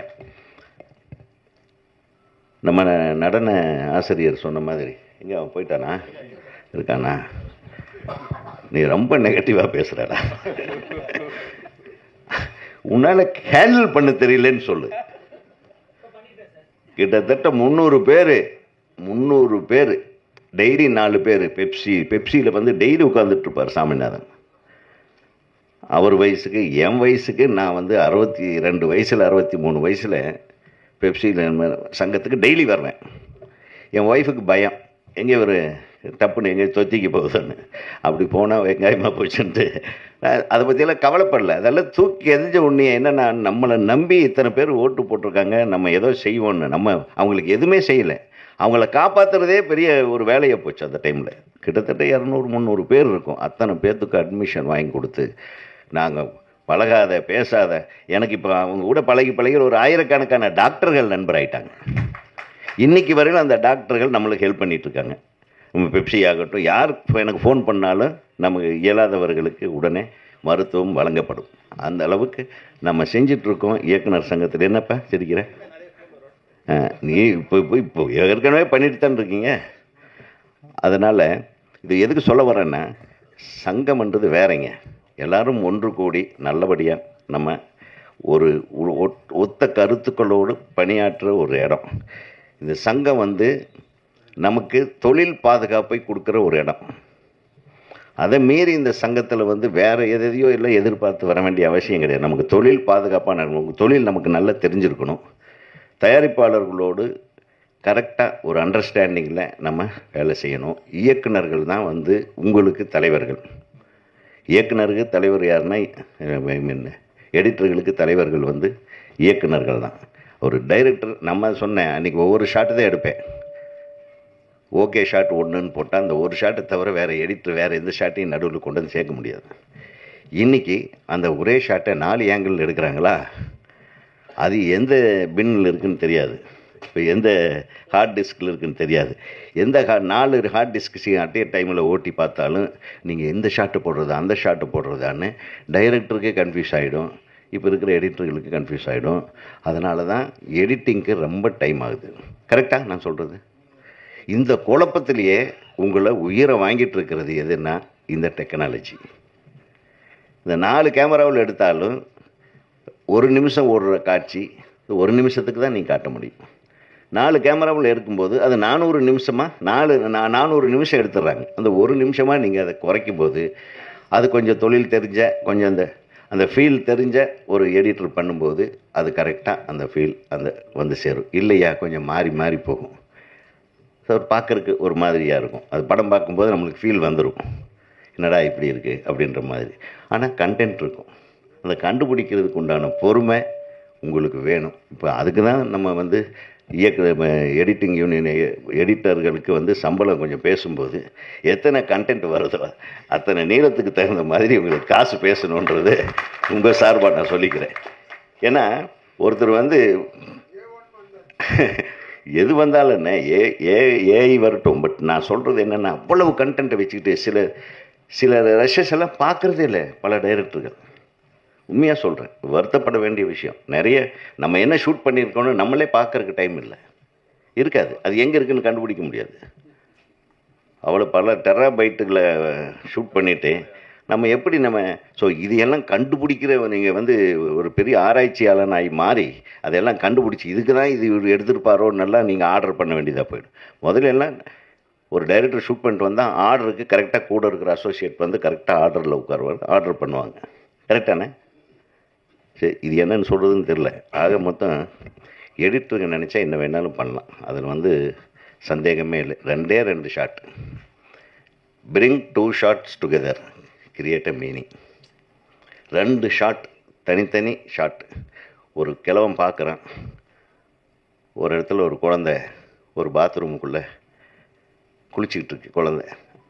கிழவன் திரும்பி பார்க்குறான், ஒரு ஓட்டையில் அந்த குழந்தை குளிக்கிறது தெரியுது.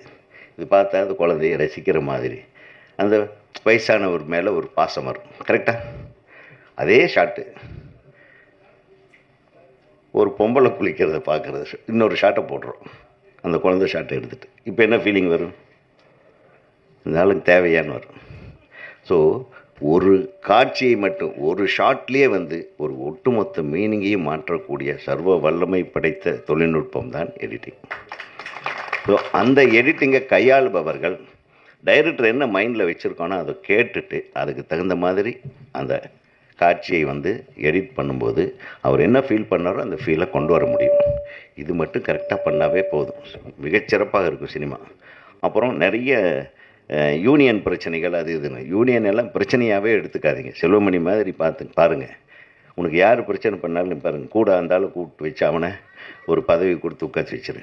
அப்புறம் அவனை நீ கேளு, நீ என்ன பண்ணலாம் சொல்லுப்பா அப்படின்னா அவன் ஏதாவது சொல்லிகிட்டு இருப்பான். சரிப்பா அப்படியே பண்ணிவிடுவோன்னா அவன் அடுத்து சொல்லவே மாட்டான். அதான் செல்வமணி டெக்னிக்கு. இப்போ நானும் அப்படித்தான், நானும் செல்வமணி அப்புறம் என்ன பண்ணுறது தம்பி அப்படின்னு கேட்டேன்னு வையே, அட பாவிகளா இந்த அண்ணங்கிட்ட இது எதுவுமே சொல்லக்கூடாது அப்படின்னு முடியும். ஸோ அந்த மாதிரி எல்லா யூனியன்களும் இப்போ வந்து சங்கங்கள் வந்து ரொம்ப சிறப்பாக இருக்குது. உண்மையாக சொல்கிறோம், எல்லோரும் ஒரு கைத்தட்டி ஆகணும். எல்லா சங்கங்களும் சிறப்பாக இருக்கிறது. எல்லா சங்கங்களுக்கும் சினிமாவை சிறப்பாக்க வேண்டிய ஒரு கடமை இருக்கிறது. சினிமா தான் சிறப்பாக இல்லை, சங்கங்கள் சிறப்பாக இருக்குது, சினிமா சிறப்பாக இல்லை. சினிமா சிறப்பாக இருக்கிறதுக்கு பெப்சி வந்து ஒரு சின்ன ஒரு கொள்கை அடிப்படையில் ஒரு சில விஷயங்கள்லாம் வகுத்து வச்சுருக்காரு. அதை அனைத்து சங்கங்களும் கடைப்பிடித்தால் நிச்சயமாக சினிமா ஒரு ரெகக்னைஸ்டு ஃபில்ம் இண்டஸ்ட்ரியாக சினிமா திரைப்பட கட்டமைப்பு உருவாகும் திரையுலகம் என்பதை நான் நம்பிக்கையோடு சொல்கிறேன். அதை வந்து நீங்கள் பெப்சியில் எடுக்கிற முடிவை ஜஸ்ட் ஃபாலோ பண்ணுங்கள். அந்த பெப்சி கொடுக்குற கார்டு இல்லாமல் யாரும் வேலை செய்யக்கூடாது.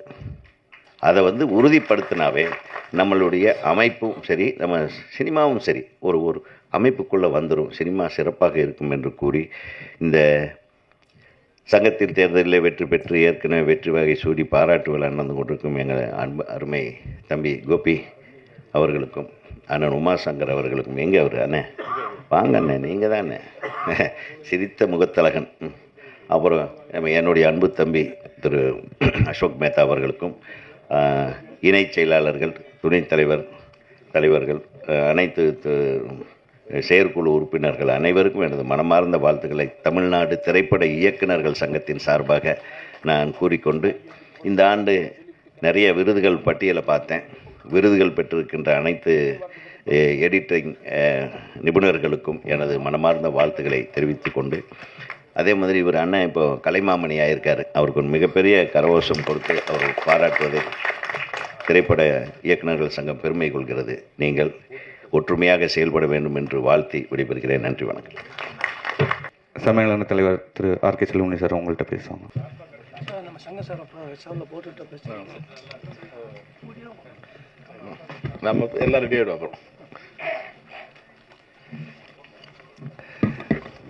தென்னிந்திய பட தொகுப்பாளர்கள் புதிய 2026-29 ஆண்டிற்கான நிர்வாகிகள் உங்கள் அனைவருக்கும் பெப்சியோட சார்பில் எங்களுடைய வாழ்த்துக்களை தெரிவிச்சுக்கிறோம். அதுபோல் தமிழ்நாட்டு மாநில விருது பெற்ற 2016 ஆண்டுக்கான விருது பெற்ற காசி விஸ்வநாதன், மாவீரன் கெட்டு என்ற படத்திற்கான விருது பெற்ற காசி விஸ்வநாதனுக்கும், 2017 ஆண்டுக்கான திருட்டு பயில படத்தை தொகுத்த திரு ராஜா முகமது அவர்களுக்கும், 2018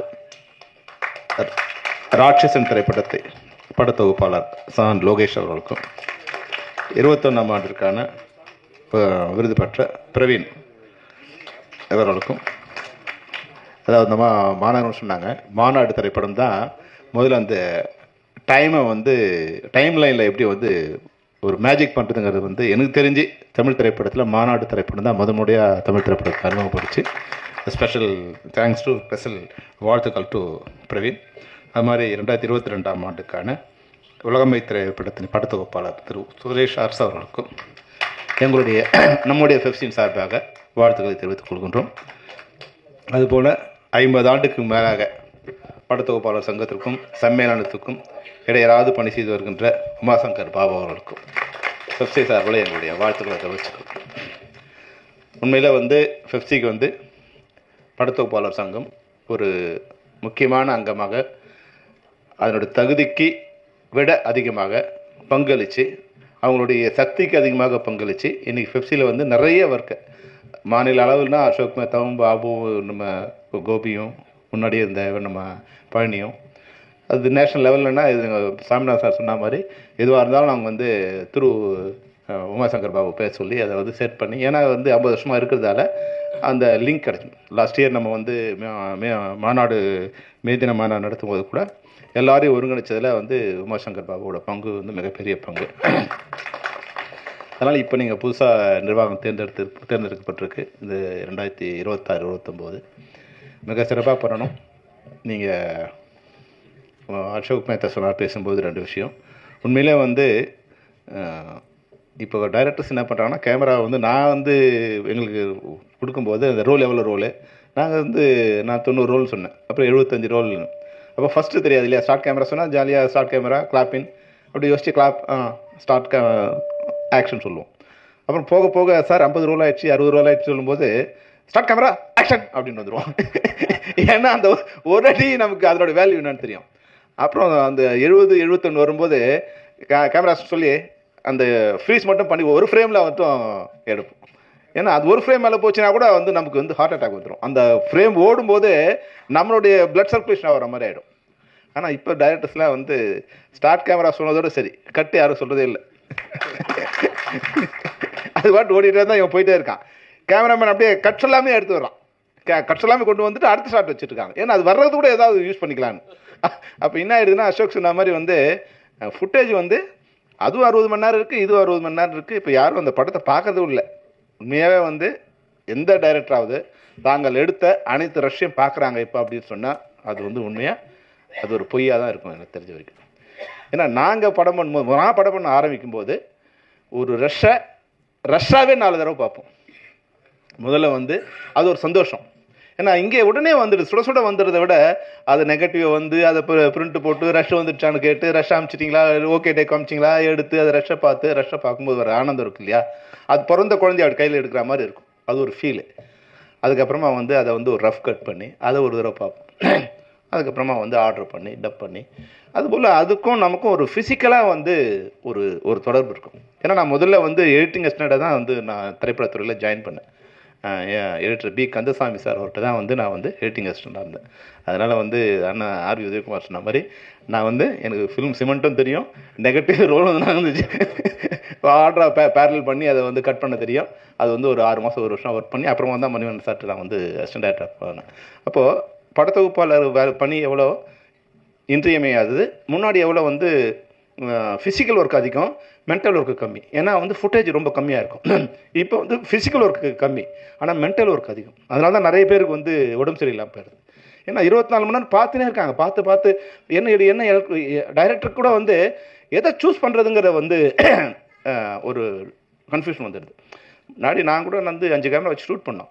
ஆனால் கேமரா ப்ளேஸ் பண்ணும்போதே எந்த ஆக்ஷனை வந்து எந்த கேமரா வந்து கேட்ச் பண்ணணுங்கிறது நாங்கள் வந்து முடிவு பண்ணிவிடுவோம். ஃபஸ்ட்டு இந்த கேமரா அது லாங் ஷாட்டு, ஏன்னா மறுபடியும் அதை ரிப்பீட் பண்ண முடியாது, அந்த ஆக்ஷனை ரிப்பீட் பண்ண முடியாது. பெரும்பாலும் ஆக்ஷன் சீக்வன்ஸில் தான் வந்து இந்த டபுள் கேமரா ட்ரிபிள் கேமரா இருக்குமே தவிர, நார்மல் இதில் வந்து எந்த போர்ஷனை எந்த கேமரா எந்த ஆங்கிள் ஷூட் பண்ணுங்கிறது நாங்கள் டிசைட் பண்ணி தான் போவோம். அப்போ இது போல் சில நேரங்கள் ஆர்டிஸ்ட் அவங்களுடைய கால் ஷீட் இல்லாமல் இருக்கும். அப்போ வந்து கொஞ்சம் மேட்ச் பண்ணி இதை டபுள் கேமரா வச்சு அதை கரெக்டாக ஷூட் பண்ணிப்போம். அப்போது நாங்கள் ஷூட் பண்ணும்போது இந்த போர்ஷன் வரைக்கும் லாங் ஷாட்டு, இந்த போர்ஷன் க்ளோஸ்அப், அப்போ அந்த க்ளோஸ்அப் அங்கே இருக்கும். அப்போ எடிட் பண்ணும்போது ஆர்டராக நாங்கள் எடிட் பண்ணிப்போம். ஆனால் இப்போ வந்து கேமரா ப்ளேஸ் பண்ணுறதே எங்கே கேமரா இருக்குன்னு யாருக்குமே தெரியல. அதுவும் கோப்ரா வந்துட்டு அவன் பாக்கெட்டில் கூட ஒரு கேமரா இருக்குது, காரு கீழே கேமரா இருக்குது, மேலே கேமரா கீழே கேமரா இருக்குது. ஒரு ஷூட் போனால் அதில் வந்து 16 கேமரா இருக்குது. இந்த 16 கேமரா ஆங்கிளை பார்த்து எந்த ஆங்கிள் பெட்டராக இருக்குன்னு எல்லாமே வந்து 16 கேமராவிலையும் 15 கேமரா உள்ளே இருக்குது. இந்த கேமரா ப்ளாஸ் பண்ணுறதில்ல, அந்த கேமராவும் உள்ளே இருக்குது. அது என்னென்னா அது சார் எரேஸ் பண்ணிக்கலாம் சார். அப்போது அதை கூட வந்து அப்போ அவ்வளோ ஈஸியாகிடுச்சா இல்லை அவ்வளோ அலட்சியம் ஆகிடுச்சா அப்படிங்கிற இதுவெல்லாம் வந்து இப்போது டெக்னாலஜி வளரும்போது, இப்போ முன்னாடி கூட வந்து இப்போ நம்மளே கூட அப்படி தான் இருக்கும். முன்னாடி நான் வந்து கிளம்பும்போது ஒரு ஆஃபீஸ் கிளம்ப வச்சுங்க, ஆஃபீஸ் ஃபோன் பண்ணி அவங்க இருக்காங்களா இல்லையா அப்படி கேட்டுட்டு அப்போ கிளம்பும்போது டீ நகர் போகலாம், இல்லை வடபழனி போகலாம், இல்லை வந்து கோடம்பாக்கம், ஏதோ ஒன்று டிசைட் பண்ணிட்டு போவோம். ஆனால் இப்போ என்னென்னா முதல்ல கார் எடுங்கிறோம், கார் எடுத்த உடனே அப்புறம் டயல் பண்ணுறோம், அவர் இருக்காரா சரி கட் பண்ணுப்பா இப்படி வண்டி திருப்பு, அப்போ தான் டிசைட் பண்ணுறோம். அதுபோல் இங்கே கூட என்னென்னா கேமரா வச்ச பிறகு அதை வந்து எடிட் பண்ணும்போது ஒரு கன்ஃபியூஷன்ஸ் வந்து அது உண்மையிலே அதெல்லாம் அவாய்ட் பண்ணான். அதுக்கு தான் அந்த மறுசீரமைப்பு கொண்டு வந்திருக்கோம். இவ்வளோ தான். இப்போ வந்து அதில் உங்கள் தலைவராக தேர்ந்தெடுக்கிற கோபி வந்து தயாரிப்பாளர் இருந்தால் கூட ஒரு விஷயம் கேட்டே இருக்கார், சார் எவ்வளோ ஹவர்ஸ் ஒர்க் பண்ணணும் சொல்லுங்கள், எவ்வளோ ஹவர்ஸ் ஒர்க் பண்ணணும் சொல்லுங்கள். அவசரம் சின்ன படத்துக்கு ஹவர்ஸ் இல்லைன்னு அவங்க எஸ்கேப் பண்ண ட்ரை பண்ணுறாங்க. ஆனால் இவன் வந்து உள்ளுக்குள்ளே கொண்டு வர ட்ரை பண்ணுறான். இல்லை சார் ஒரு 300 மணி நேரம் வச்சுங்க, 300 மணி நேரம் வச்சுங்க, இல்லை 350 கூட வச்சுங்க, இல்லை 400 கூட வச்சுங்க, எங்களுக்கு ஒரு டைம் லிமிட் கொடுத்துட்டிங்கன்னா அப்போ அதுக்குள்ளே டைம் அவங்கள ஒர்க் பண்ண சொல்லலாம். அப்போ அதுக்கேற்ற மாதிரி இப்போ சம்பளம் பேசும்போது அசோக் மேத்தா கோரிக்கை படி சம்பளம் கேட்கும்போது நம்ம வந்து சார் 300 மணி நேரத்துக்கு இவ்வளோ நேரம், 400 மணி நேரம் இவ்வளோ நேரம் அப்படிங்கிற மாதிரி கொஞ்சம் நம்ம பேசுறதுக்கு வசதியாக இருக்கும். அதனால் நிச்சயமாக வந்து அந்த கோரிக்கையை நம்ம ஏற்படும். அப்புறம் இன்னொன்று என்ன, லாஸ்ட் டைம் வந்து இந்த நிர்வாகத்து மேலே வந்த அதிருப்திக்கு 50 கூட ஒரு காரணம். இப்போ என்னென்னா, நாங்கள் only member to member work பண்ணணுங்கிற சிஸ்டம் கொண்டு வரும்போது அதில் தயாரிப்பாளரும் கொஞ்சம் எதிரியானாங்க, நம்ம சீனியர் மெம்பர்ஸும் கொஞ்சம் பேர் எதிரி ஆகிட்டாங்க. இன்க்ளூடிங் டைரக்டரோ, கேமராமேனோ, இல்லை எடிட்டரோ, அவங்களோட அசிஸ்டன்ட்ஸ் நிறைய பேர் வந்து மெம்பர் இல்லை. அப்போ அவங்களுக்கு மெம்பர் இல்லைன்னு நம்ம டைட் பண்ணும்போது இப்போ டைரக்டர்லாம் என்ன சொல்கிறாங்க, என்ன சொல்ல முடியும், நீ வந்து அதே வேலையை 50 கொஞ்சம் வேலையை பண்ணுற அப்படின்னு. என்ன அவர் பண்ணது என்ன, நான் பண்ணது என்ன? இல்லை மெம்பர்ஸ் எல்லாம் வந்து நான் கார்டு இல்லாமல் ஒர்க் பண்ணக்கூடாதுன்னு நான் சொன்னேன். அதுக்கு தானேப்பா யூனியன் இருக்குது. நீ இருக்கிற நான் வந்து இந்த மெம்பர் வச்சு தான் பண்ணணும்னு சொல்ல, ஒன்று மெம்பர் வச்சு பண்ணு, இல்லை பண்ணுறவன மெம்பராக்கு. அப்போ தான் ஒரு கட்டமைப்புக்குள்ளே வர முடியும். இது இல்லைன்னா யார் ஒன்றாலும் பண்ணலாங்கிற இது வந்துட்டு நல்லா இருக்காது. அப்போ சில சீனியர் டெக்னீஷியன்ஸுக்கு, அது டைரக்டராக இருந்தாலும், கேமராமேனாக இருந்தாலும், எடிட்டராக இருந்தாலும் கொஞ்சம் சின்ன நிர்வாகத்து மேலே சின்ன வருத்தங்கள் வர வாய்ப்பு இருந்தது. அது இப்போ சரி பண்ணிவிடுவோம். இப்போ நீங்களும் தயவுசெய்து மெம்பர்ஸ் சீனியர்ஸாக இருக்கிறவங்க அது அக்ரிமெண்ட் போட்டு ஒர்க் பண்ணுங்கள். நாங்களும் சொல்லிகிட்டே இருக்கோம், நீங்கள் அக்ரிமெண்ட் வரலன்னு நீங்கள் கம்ப்ளைண்ட் பண்ணீங்கன்னா கம்ப்ளைண்ட் பண்ண வேண்டாம். நீங்கள் சொன்னால் தானே நாங்கள் கேட்க முடியும். சார் எனக்கு அக்ரிமெண்ட் வரல, அதை வாங்கித்தர வேண்டிய வேலை நீங்கள் வாங்கவே வேண்டாம், சங்கம் வாங்கவே வேண்டாம், சமையலும் நாங்கள் வாங்கித்தரோன்னு சொல்லி 5 வருஷம் ஆகிடுச்சு. யாரும் வந்து கடைசி நேரத்தில் கம்ப்ளைண்ட் வர்ற வரைக்கும் எங்களுக்கு வந்து இல்லை சார் நான் சைன் பண்ணி கொடுத்துட்டேன் சார், இன்னும் அவங்க வரல. தயாரிப்பாளருக்கும் தெரியுதில்லை, அக்ரிமெண்ட் போட்டால் நல்லதுங்கிறது அவங்களுக்கும் தெரியுதில்லை. அதனால் நிச்சயமாக இந்த முறை நம்ம வந்து அதுக்கு முன்னாடியே நம்ம மறுசீரமைப்பில் கையெழுத்து போட்டிருக்கோம். அக்ரிமெண்ட் இல்லாமல் ஒர்க் பண்ண மாட்டோம். அக்ரிமெண்ட் இருந்தால் தான், எல்லா அக்ரிமெண்ட்டும் 50க்கு வந்தால் தான் நாங்கள் ஷூட்டிங் போவோங்கிற கண்டிஷனோடு நம்ம வந்து இந்த வாட்டியை கையெழுத்து போட போகிறோம். அதனால் நிச்சயமாக உங்களுடைய கோரிக்கை வந்து ஏற்கப்படும். மற்றபடி உங்களுக்கு என்னென்ன உதவிகள் தேவைப்படுதோ, இப்போது இங்கே என்னென்னா அண்ணன் லேகத்தை ஆரம்பித்து வச்சார். அந்த மற்றவங்களை இங்கே வந்தவங்கள பாராட்டுங்கன்னா என்ன பாராட்டும் போது உண்மையாக எனக்கே கூச்சமாக இருக்குது. அது சில நேரங்களில் உண்மையாக இருக்கலாம், ஆனால் மேடையில் வச்சுக்கிட்டு அவ்வளோ நானே கூச்சப்படுற அளவுக்கு. அதில் அண்ணன் தீனா ஒரு படி மேலே போய் அது என்னென்னா, எங்களை பொறுத்த வரைக்கும் தயாரிப்பாளர் சங்கம் தான் எங்களுக்கு முதலாளி. அவங்க சொல்கிறது நாங்கள் செய்யணுங்கிற மனநிலையை நான் பெப்சி கொண்டு வந்து சேர்த்துட்டேன். முன்னாடி அவங்க சொன்னாங்க இல்லையா, முன்னாடி பெப்சியை பார்த்து பயம் இருந்தது, இப்போ பெப்சியை பார்த்து ஒரு மரியாதை இருக்குது. அவ்வளோதான். நான் வந்து ஒரு பெருசாக வந்து ஒன்றும் பண்ணுறதில்ல. எல்லோரும், ஏன்னா எல்லாரும் சொல்கிறதுலேயும் ஒரு நியாயம் இருக்கும். என்னோட இது என்னென்னா, எல்லாரும் சொல்கிறதையும் கேட்கணும். இல்லை அவங்க பேசுனாவே, அவங்க பேசுகிறத நம்ம கேட்டாவே அவங்க பிரச்சனை தீர்ந்து போயிடும். அதனால் அவங்க பிரச்சனை கேட்போம். அப்புறம் அவங்க எல்லாருமே உள்ளே வச்சுப்போம். இப்போ வந்து நம்ம பெப்சியில் வந்து இவர் சொன்னார்ல, செந்தில் சொன்னார் இல்லையா, 14 பேர் தான் நிர்வாகிகள். ஆனால் நான் என்னென்னா 23 எல்லாரும் வர சொல்லு, எல்லோரும் உட்காருவோம், எல்லோரும் பேசுவோம். ஏன்னா எல்லாருக்குமே நம்ம இருந்து அந்த ஒரு முடிவு எடுத்தால் அது சரி. நம்ம இல்லாத முடிவை சரியாக எடுத்திருந்தா கூட அதில் ஒரு குறை கண்டுபிடிப்போம். அதனால் என்னோட இது என்னென்னா, எல்லோரும் கூப்பிடுப்பா சார், அவங்களாம் வந்து ஒன்று கேட்டுப்போம், பரவாயில்ல கேட்குறோம். அதில் ஒரு 1/2 hour 1 hour லேட்டானா பரவாயில்ல, முடிவு எடுத்தப்படும் அவங்க குறை சொல்லிட்டு இருப்பாங்க. அதை நிறைவு பண்ணுறதுக்கு 2 வாரம் 3 வாரம் ஆகிடும். அதை விட ஒரு 1 hour 1/2 hour போனால் பரவாயில்ல. சாமிநாதன் சலிச்சுப்பார், என்ன சார் எல்லாரையும் கூப்பிடுங்கிறீங்களே, பரவாயில்லப்பா, வேணுமோ வேணாமோ எல்லோரும் கூப்பிட்டு உட்கார வச்சுக்க, நம்ம திட்டத்தை முதல்ல சொல்லுவோம். முதல்ல இவங்கள கன்வின்ஸ் பண்ணிட்டோமா, இவங்க முதல்ல தெளிவாயிட்டாங்கன்னா அவங்க சங்கத்தை சரி பண்ணிப்பாங்க. இவங்களுக்கு தெளிவு இல்லாமல் இருந்தாங்கன்னா சங்கத்தில் ஒருத்தர் கேள்வி கேட்கும்போது அவங்களுக்கு தெரியாது. அப்போ பெப்சிக்கு அவங்களுக்கு ஒரு முரண்பாடு வரும். இப்போ வந்து சில பேர் சொன்ன மாதிரி நிச்சயமாக தயாரிப்பாளர்களுக்கு ஒரு பிரச்சனைனா கூட நம்ம வந்து அது சரி கூட இருந்து சரி பண்ணி தரக்கூடிய ஒரு நிலைமையில், அவங்க நம்புற நிலைமையில், அவங்க நம்புற நிலைமையில் இப்போ வந்து ஒரு விரிசல் வந்தது. அது சண்டை போட்டு நீயா நானும் காமிக்கலாம். ஆனால் அது பெரிய விஷயம் இல்லை. இப்போ நட்பு அடிப்படையில் இப்போ நம்ம இல்லாமல் அவங்க செயல்பட மாட்டாங்க, அவங்க இல்லாமல் நம்ம செயல்பட மாட்டோம். அப்போது நட்பு தான் இங்கே பெருசு. நட்போடு இருக்கிற வரைக்கும் சின்ன தப்புகள் இருந்தாலும் மன்னிக்கப்படும், பரவாயில்ல, வாய் வார்த்தையில் பேசிக்கலாம். அப்படி இல்லாமல் இருந்தால் நீயா நானான்னு பார்க்க ஆரம்பிச்சோன்னு வச்சுங்களேன், இது வந்து விரிசல் வந்துகிட்டே இருக்கும். அதனால் ஒவ்வொரு தடவை நாங்கள் பெப்சியில் மீட்டிங் போடும்போது தயாரிப்பாளர் தான் நம்மளுடைய முதலாளிங்க. அந்த முதலாளிங்க நல்லா இருந்தால் தான் நம்ம வாழ முடியும் அப்படிங்கிறத பேசிட்டு தான் நான் வந்து பேச ஆரம்பிப்பேன். ஏன்னா இன்றைக்கி இருக்கிற இண்டஸ்ட்ரியில் ஒரு படம் எடுக்கிறதுங்கிறது மிக மிக சிரமமான விஷயம். இப்போது நாகராஜ் சார் இருக்கார், அவர் படம் எடுத்திருக்காரு, அவர் தெரிஞ்சிருக்கும். நேஷனல் பார்ட்டியான பாஜகவை வந்து மேய்க்கிறது பெரிய விஷயம் இல்லை, எங்களை மேய்க்கிறது தான் ஒரு பெரிய விஷயம் அப்படிங்கிறது தெரியும். அப்போது அந்த நேரத்தில் ஒரு தயாரிப்பாளர் வந்து இப்போ சிரமமான நேரத்தில் இப்போது கதிரேசன் பிடிச்சுமா சொன்னார் இல்லையா, 70% இல்லை 90% படங்கள் வந்து லாஸில் தான் இருக்குது. அப்போ முன்னாடி வந்து என்னென்னா நானே ஒரு 11 படம் ப்ரொடியூஸ் பண்ணியிருக்கேன். என் படத்தில் சம்பளம் வந்து 3 படத்துக்கு 4 படத்துக்கு வாங்கிட்டு போனவங்களாம் இருக்காங்க. நாங்கள் அவுட்டோர் போகும்போது லைட்மேனோ டெக்னீஷியனோ அவன் பேட்டா கொடுத்தா வாங்க மாட்டாங்க. சார் மெட்ராஸ் வந்து வாங்கிக்கிறோம் சார், நீங்கள் கொடுத்தா செலவாயிடும் சார்னு. ஆனால் இன்றைக்கி அப்படி இல்லை, இன்றைக்கி ஈவினிங்கே கொடுத்துருவோம், நாளைக்கு சொல்லாமல் போயிட்டானா இந்த பேட்டா வராமல் போயிடுங்கிற பயம் இன்றைக்கி வந்துடுச்சு. அப்போது ப்ரொடியூசரோட நிலைமை வந்து நித்திய பூரண ஆயுசு நித்திய கண்ட மாதிரி. எல்லாரும் சார் சொன்னார் இல்லையா நாகராஜ் சார், இது வந்து ஒரு தேன் கூடு மாதிரி, புது புது தேனீக்கள் வந்துகிட்டே இருக்குது. அந்த பழைய தேனி இருக்கிறதே இல்லை. நான் ஒரு 11 படம் எடுத்தேன், இப்போ இருக்கிற ப்ரொடியூசர் 11 படம் எடுத்தாருன்னா இண்டஸ்ட்ரி நல்லா இருக்குன்னு அர்த்தம். இப்போ இருக்கிற ப்ரொடியூசர் ஒரு படம் எடுக்கிறாரு, அத்தோட போயிடுறாரு, அடுத்த படம் அவர் எடுக்கிறது இல்லை, அவர் செத்து போயிடுறாரு, அடுத்த ஒருத்த வரான், அவன் செத்து போயிடுறான். அப்போது புது புது ஆளுங்க வந்துட்டே இருந்தால் அப்போ 4 ஆள் இல்லைன்னா நம்ம என்ன பண்ணுறது? அப்போ இந்த இண்டஸ்ட்ரியை பாதுகாக்கிறது நிறைய தடவை நான் சொல்லியிருக்கேன். இந்த இண்டஸ்ட்ரி நான் வந்து 40 வருஷம் ஆயிடுச்சு, இங்கே இருக்கிறவங்க பெரும்பாலோர் வந்து 30-40 வருஷம் ஆயிடுச்சு. ஆனால் தயாரிப்பாளர் 30 வருஷம் 40 வருஷம் இருக்கிறவங்க கிடையவே கிடையாது, யாரோ ஒருத்தர் 2 பேர் தான் இருக்கான். அப்போ இந்த இண்டஸ்ட்ரி யாரோடது? நம்மளோடது. இந்த இண்டஸ்ட்ரி நம்மளோடது. இதை பாதுகாக்க வேண்டிய கடமை நம்மளுக்கு தான் இருக்குது. இந்த இண்டஸ்ட்ரியில் நம்ம தான் வாழ்ந்துக்கிட்டு இருக்கோம், அவங்க வாழ்கிறத விட நம்ம தான் வாழ்ந்துக்கிட்டு இருக்கோம். அப்போ இதை பாதுகாக்கணுங்கிற அந்த எண்ணத்தை நான் வந்து ஃபிப்சி கொண்டு வந்து ஒவ்வொருத்தரையும் அரவணைச்சி அவங்களுக்கு விளக்கி சொல்லி நம்ம வந்து சண்டை போட வேண்டாம், சமாதானமாக போகலாம், தயாரிப்பாளர் நல்லா இருந்தால் தான் நம்ம வாழ முடியும் அப்படிங்கிறது வந்து பேசிக்கணும். வந்து இன்றைக்கி வந்து ஃபிப்சிக்கு வந்து ஒரு நல்ல பேரோடு இருக்குது. அதுபோல் வந்து இன்றைக்கி வேறு யாரோ சொன்னாங்க அசோக் மேத்தா வந்து சிவா சார். உண்மையாக வந்து இப்போ அசோக் மேத்தா வந்து வந்தால் நல்லா இருக்கும்னு நினச்சேன். ஏன்னா என்னோட இப்போ நம்ம இது இன்றைக்கி இந்த இண்டஸ்ட்ரியில் ஒரு சாஃப்ட்வேர் இண்டஸ்ட்ரி மாதிரி நம்ம இப்போ சினிமாவை மாற்றுறதுக்கு உண்டான முயற்சியை நாங்கள் யோசிச்சுட்ருக்கோம். அதை நடைமுறைப்படுத்துறதுக்கு கொஞ்சமே டெக்னீஷியன்ஸ் இருந்தால் நல்லாயிருக்கும். ஸோ இப்போ சில பேர் புரியாது, அப்போ இதை செயல்படுத்தினா நல்லாயிருக்கும். அதில் அசோக் மேத்தாவோட பங்கு மிகப்பெரிய பங்கு. அதனால் வந்து அவர் வந்தால் நல்லாயிருக்கும்னு நினச்சேன். அப்போது கோபி கூப்பிட்டு சொன்ன கோபி ஒரு ஃபார்ம் பண்ணி பழனி கூட முன்னாடி இருந்தால் அவன் நல்லவன் தான். ஆனால் சில நேரங்களில் வந்து பேசிட்டே இருப்பான், முட்டாள்தனமாக பேசிகிட்டே இருப்பான். ஆனால் என்னை பொறுத்த வரைக்கும் அவனுக்கு ஒரு நல்ல ஃப்ரெண்ட்ஷிப்பாக தான் இருந்தான், நட்போடு தான் இருந்தான். அது ஒரு சகோதரன் மாதிரி தான். ஆனால் இது என்னென்னா ஒரு டெக்னிக்கலாக வந்து இன்றைக்கி சினிமா மாறிக்கிட்டு இருக்கு. அப்போ டெக்னாலஜி தெரிஞ்சவங்க கொஞ்சம் பேர் இருந்து அதை செட் பண்ணால் அந்த இண்டஸ்ட்ரி நல்லாயிருக்கும். அந்த வகையில் இந்த வந்திருக்கிற யூனிட் இப்போலாம் பார்த்தா ஒரு 2-3 லேடிஸ் வேறு வந்திருக்காங்க. படத்தொகுப்பாளர்களை வந்து பெண்கள் பார்க்குறதே ரொம்ப அபூர்வமாக இருந்து அந்த நிர்வாகத்தில் வந்து பெண்கள் வந்திருக்கிறது வந்து மிக சந்தோஷமான விஷயம், நல்ல ஆரோக்கியமான விஷயம். அவங்க முன்னாடி மேடையில் கூட பார்த்தவங்க நிர்வாக தேர்ந்தெடுக்கப்பட்டவங்க முதல் நாள் ஒரு நிகழ்ச்சியோட பார்த்தேன். உங்கள் சிறப்பான இதுக்காக பண்ணியிருந்தாங்க, அவங்க வாழ்த்துக்கள் தெரிவிச்சுக்கிறேன். உங்களுக்கு வேறு ஏதோ என்ன மாதிரி இப்போ நீங்கள் 2 கோரிக்கை சொன்னீங்க, நிச்சயமாக உங்கள் சம்பளம் பேசும்போது அந்த 2 கோரிக்கை, ஒன்று அக்ரிமெண்ட் இல்லாமல் இனிமேல் யாரும் வேலை செய்ய முடியாது, அந்த கோரிக்கை 100% நிறைவேற்றுவோம். சம்பள பிரச்சனை எவ்வளோ தூரம் முடியுமோ அவ்வளோ தூரம் பேசி அதுக்கு உண்டானது சொல்லுவோம். அப்புறமா இன்னொரு சொன்னாங்க, இப்போது ஸ்பாட் எடிட் பண்ணாங்க சார், ஸ்பாட் எடிட் பண்ணால் அதை நாங்கள் யூஸ் பண்ணுறதில்ல சார் அப்படின்னு வந்து கோபி என்கிட்ட சொன்னார் ஒரு பேசும்போது. அதை வந்து மாற்றணும் நம்ம.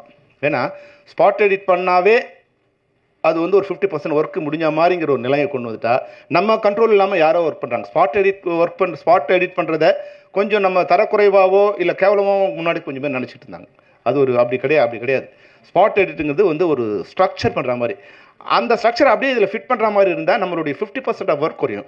அப்போ ஸ்பாட்லேயே வந்து டைரக்டரோ இல்லை கேமராமேனோ இல்லை வந்து ஸ்டன் மாஸ்டரோ இல்லை டான்ஸ் மாஸ்டரோ இருந்து அதை வந்து ஒரு 90% இல்லை 80% வந்து பக்கா பண்ணுற மாதிரியான ஒரு இது பண்ணிட்டோமா இந்த ஒர்க்கெல்லாம் குறைஞ்சி போயிடும். அப்போ ஒரு நாள் ரஷ்ஷை டைரக்டரோ கேமராமேனோ பார்க்கறது கொஞ்சம் ஈஸியாக இருக்கும். ஒரு 30-40 நாள் ரஷ்ஷை பார்க்கறதுங்கும் போது அவங்க நிச்சயமாக பார்க்க மாட்டாங்க, எனக்கு தெரிஞ்ச வரைக்கும் பார்க்க மாட்டாங்க. அப்போயே பார்த்து எடிட் பண்ணி அதை வந்து பர்ஃபெக்ட் பண்ணிட்டீங்கன்னா அதை வந்து ஆஃப்லைனில் பண்ணுறோம் சார், இது ஆன்லைனில் பண்ணும்போது மேட்ச் ஆகாது, புதுசாக மறுபடியும் நாங்கள் பண்ணுறோம். அந்த டபுள் வேலையை பண்ணாமல் அது ஒரே வேலையை பண்ணுறதுக்கு அது டெக்னிக்கலாக என்ன பண்ண முடியுமோ அதை வந்து புதுசாக வந்து நிர்வாகி பண்ணிங்கன்னா நிச்சயமாக உங்களோட வேலை ஒரு 50% குறையும். மற்றபடி ஃபெஃப்சியிலேருந்து உங்களுக்கு உண்டான அனைத்து உதவிகளையும் இல்லை உதவின்னு சொல்ல முடியாது உரிமைகளையும் வந்து நாங்கள் பெற்றுத்தருவதில் எந்த விதமான தயக்கம் எங்களுக்கு இல்லை. எப்படி நீங்கள் வந்து ஃபெஃப்சிக்கு வந்து ஒரு வலதுகரமாக இருக்கீங்களோ அதுபோல் ஃபெஃப்சியும் வந்து படத்தொகுப்பாளர் சங்கத்துக்கு வந்து ஒரு நல்ல நண்பனாக உற்ற தோழனாக உரிமைகளை பெற்றுத்தருவதில் ஒரு சிறந்த நிர்வாகமாக இருந்து பெற்றுத்தருவோம் என்று கோரி, இதில் சின்னதாக யாராவது வந்து ஏதாவது வந்திருக்கவங்க ஏதாவது கொஞ்சம் உணர்ச்சிவசப்பட்டு கொஞ்சம் ஏதாவது பேசியிருந்தால் அதில் ஏதாவது தவறான வார்த்தை இருந்தால் அதை பெருசு பண்ணாதீங்க. இது ஒரு நல்ல விழா, அதில் கொஞ்சம் உணர்ச்சிப்பட்டு ஏதாவது சொல்லியிருந்தாங்கன்னா அதெல்லாம் டெலீட் பண்ணிவிட்டு எப்படி வந்து எடிட்டிங்கில் நம்ம என்ஜியெல்லாம் ரிமூவ் பண்ணிட்டு ஓகே ஷார்ட் மட்டும் வச்சுக்கிறோமோ அதில் இதில் ஏதாவது என்ஜி இருந்தால் அதை ரிமூவ் பண்ணிவிடுங்க.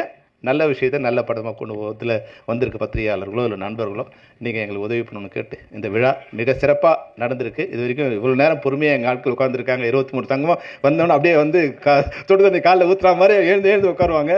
ஆனால் எல்லோரும் உட்காந்துருக்காங்க. இனிமே வந்து சாமிநாதன் பொறுப்பெடுத்துக்கிட்டு சாமிநாதன் அவர் கூப்பிடுவார். அப்போ வந்து ஒரு இவ்வளோ நேரம் இருந்தோம், அதை வந்து ஒரு 5 நிமிஷம் இருக்கிறதுல வந்து நல்லாயிருக்கும். நாகராஜ் சார் வந்து ஒரு பண்பான தலைவர். என்னை பொறுத்த வரைக்கும் நிறைய அரசியல் இருப்பார். எனக்கு பாலிசி வைஸ் சில இது முரண்பாடுகள் இருக்குது. ஆனால் நட்பு வகையில் அந்த நாகரிகத்தில் கருநாகராஜன் சார் வந்து மிகச்சிறந்த மனிதர். நம்மகிட்ட பொதுக்குழுக்கு வந்தார் ஒரு தடவை. நம்ம என்னெல்லாம் உதவி வேணும்னு சொன்னார். அந்த உதவி ஒரு தடவை வந்து அந்த அரசாங்கத்தில் அந்த பேங்க் லோன் ஒன்று பண்ண முடியல. அப்புறம் அவங்களுக்கு வர வச்சு தனிப்பட்ட முறையில் அந்த பணத்தை நான் கொடுக்குறேன், அப்புறமா நீங்கள் கொடுங்க, எனக்கு அது சரியாக நடக்கல. ஏன்னா சொன்ன வார்த்தையை காப்பாற்றணுங்கிற ஒரு தலைவரை நான் இப்போ தான் பார்த்துருக்கேன். அதுக்கு நாகராஜ் சார் வந்து ஒரு சிறந்த எடுத்துக்காட்டு. நம்ம சொன்னோம், அதை வந்து செஞ்சு காமிக்கணும். அது மாதிரி பேசும்போது எங்கே பேசினாலும் அந்த குரலில் வந்து நட்பும் நாகரிகமும் இருக்கும். அது வந்து இன்னைய இதில் வந்து ரொம்ப கம்மி. இன்றைக்கி அரசியலில் அவருக்கு வந்து இந்த தயாரிப்பாளராக வந்தால் கூட அவர் வந்து நமக்கு ஒரு உற்ற தோழன். சிவா சார் சொன்ன மாதிரி, சாமிநாதன் சார் சொன்ன மாதிரி. இப்போ சாமிநாதனோட இது என்னென்னா, அது தெளிவாக சொல்லிடுறேன் சார். சென்சார் போகும்போது ஒரு என்ஓசி, அதாவது வந்து எல்லோரும் சம்பளம் கொடுத்துட்டீங்களா, சம்பளம் கொடுத்த பிறகு சென்சார் கொடுங்க. அதுதான் எங்ககிட்ட லெட்டர் வாங்கணுங்கிறது. நாங்கள் ஒப்புதல் கொடுக்கணுங்கிற அவசியத்தில் நாங்கள் இல்லை. ஒரு எல்லா 23 பேர் வந்துருக்கோம், அக்ரிமெண்ட் இருக்குது. இவங்க எல்லோரும் சம்பளம் கொடுத்துட்டீங்களா, சம்பளம் கொடுத்து என்ஓசி ஒப்புவா, அப்படி வந்தால் நல்லா இருக்குங்கிறது எங்களோட கோரிக்கை. அதில் எந்த அளவுக்கு உங்களால் அது வந்து செயல்படுத்த முடியுமோ நீங்கள் செயல்படுத்தினா எல்லாரோட பிரச்சனையை வந்து நாங்கள் நிம்மதியாக தூங்குவோம். இப்போ வந்து சம்பளம் வந்து கொடுத்த செக் பாஸ் ஆகுமா, படம் வந்து ப்ரொடியூசர் படம் கொடுப்பாரா அப்படிங்கிற ஒரு பயத்தில் இவங்க வந்து எங்களுக்கு வந்து ஒரு 20-30% சேலரி வந்து கட் ஆகிடும். அது வராத கணக்கில் தான் நாங்கள் காந்தி கணக்கில் எழுதி வச்சுருப்போம். இப்போ அந்த என்ஓசி வந்துருச்சுன்னா எங்களுக்கு 100% வந்துடும். அது மட்டும் ஆமாம் ஒரு அதை வந்து ஓடிடியில் வந்து என்ன பண்ணுறாங்க, அது கார்பரேட் கம்பெனிங்கிறதால அவங்க லீகலாக ப்ராப்ளம் வரும்னு அவங்க என்ன பண்ணுறாங்க, என்ஓசி இருந்தால் தான் அது வந்து இது பண்ணுறாங்க. அப்போ ஒரு கார்பரேட் கம்பெனி பண்ணும்போது ஒரு கவர்மெண்ட் தாராளமாக பண்ணலாம். அதை நீங்கள் யோசித்து எங்களுக்கு அந்த நன்மையை பண்ணி கொடுத்தீங்கன்னா ரொம்ப நல்லாயிருக்கும். அனைவருக்கும் நன்றி. இன்னும் ஒரு 5 நிமிஷம் 10 நிமிஷம் பொறுமையாக இருந்து இந்த நிகழ்ச்சி இதே போல் சிறப்பாக நடக்கிறதுக்கு நீங்கள் உதவி பண்ணணும். சாமிநாதன் நீங்களே இருந்து அந்த வேலையை முடிச்சிடுங்க. ஏன்னா அவங்களால பண்ண முடியாது. நீங்கள் அப்போ லிஸ்ட்டு கொடுத்த பிறகு மேலே வந்து அதுக்கப்புறம் போகலாம். எல்லோரும் ஜப்ட் வந்துடாதீங்க.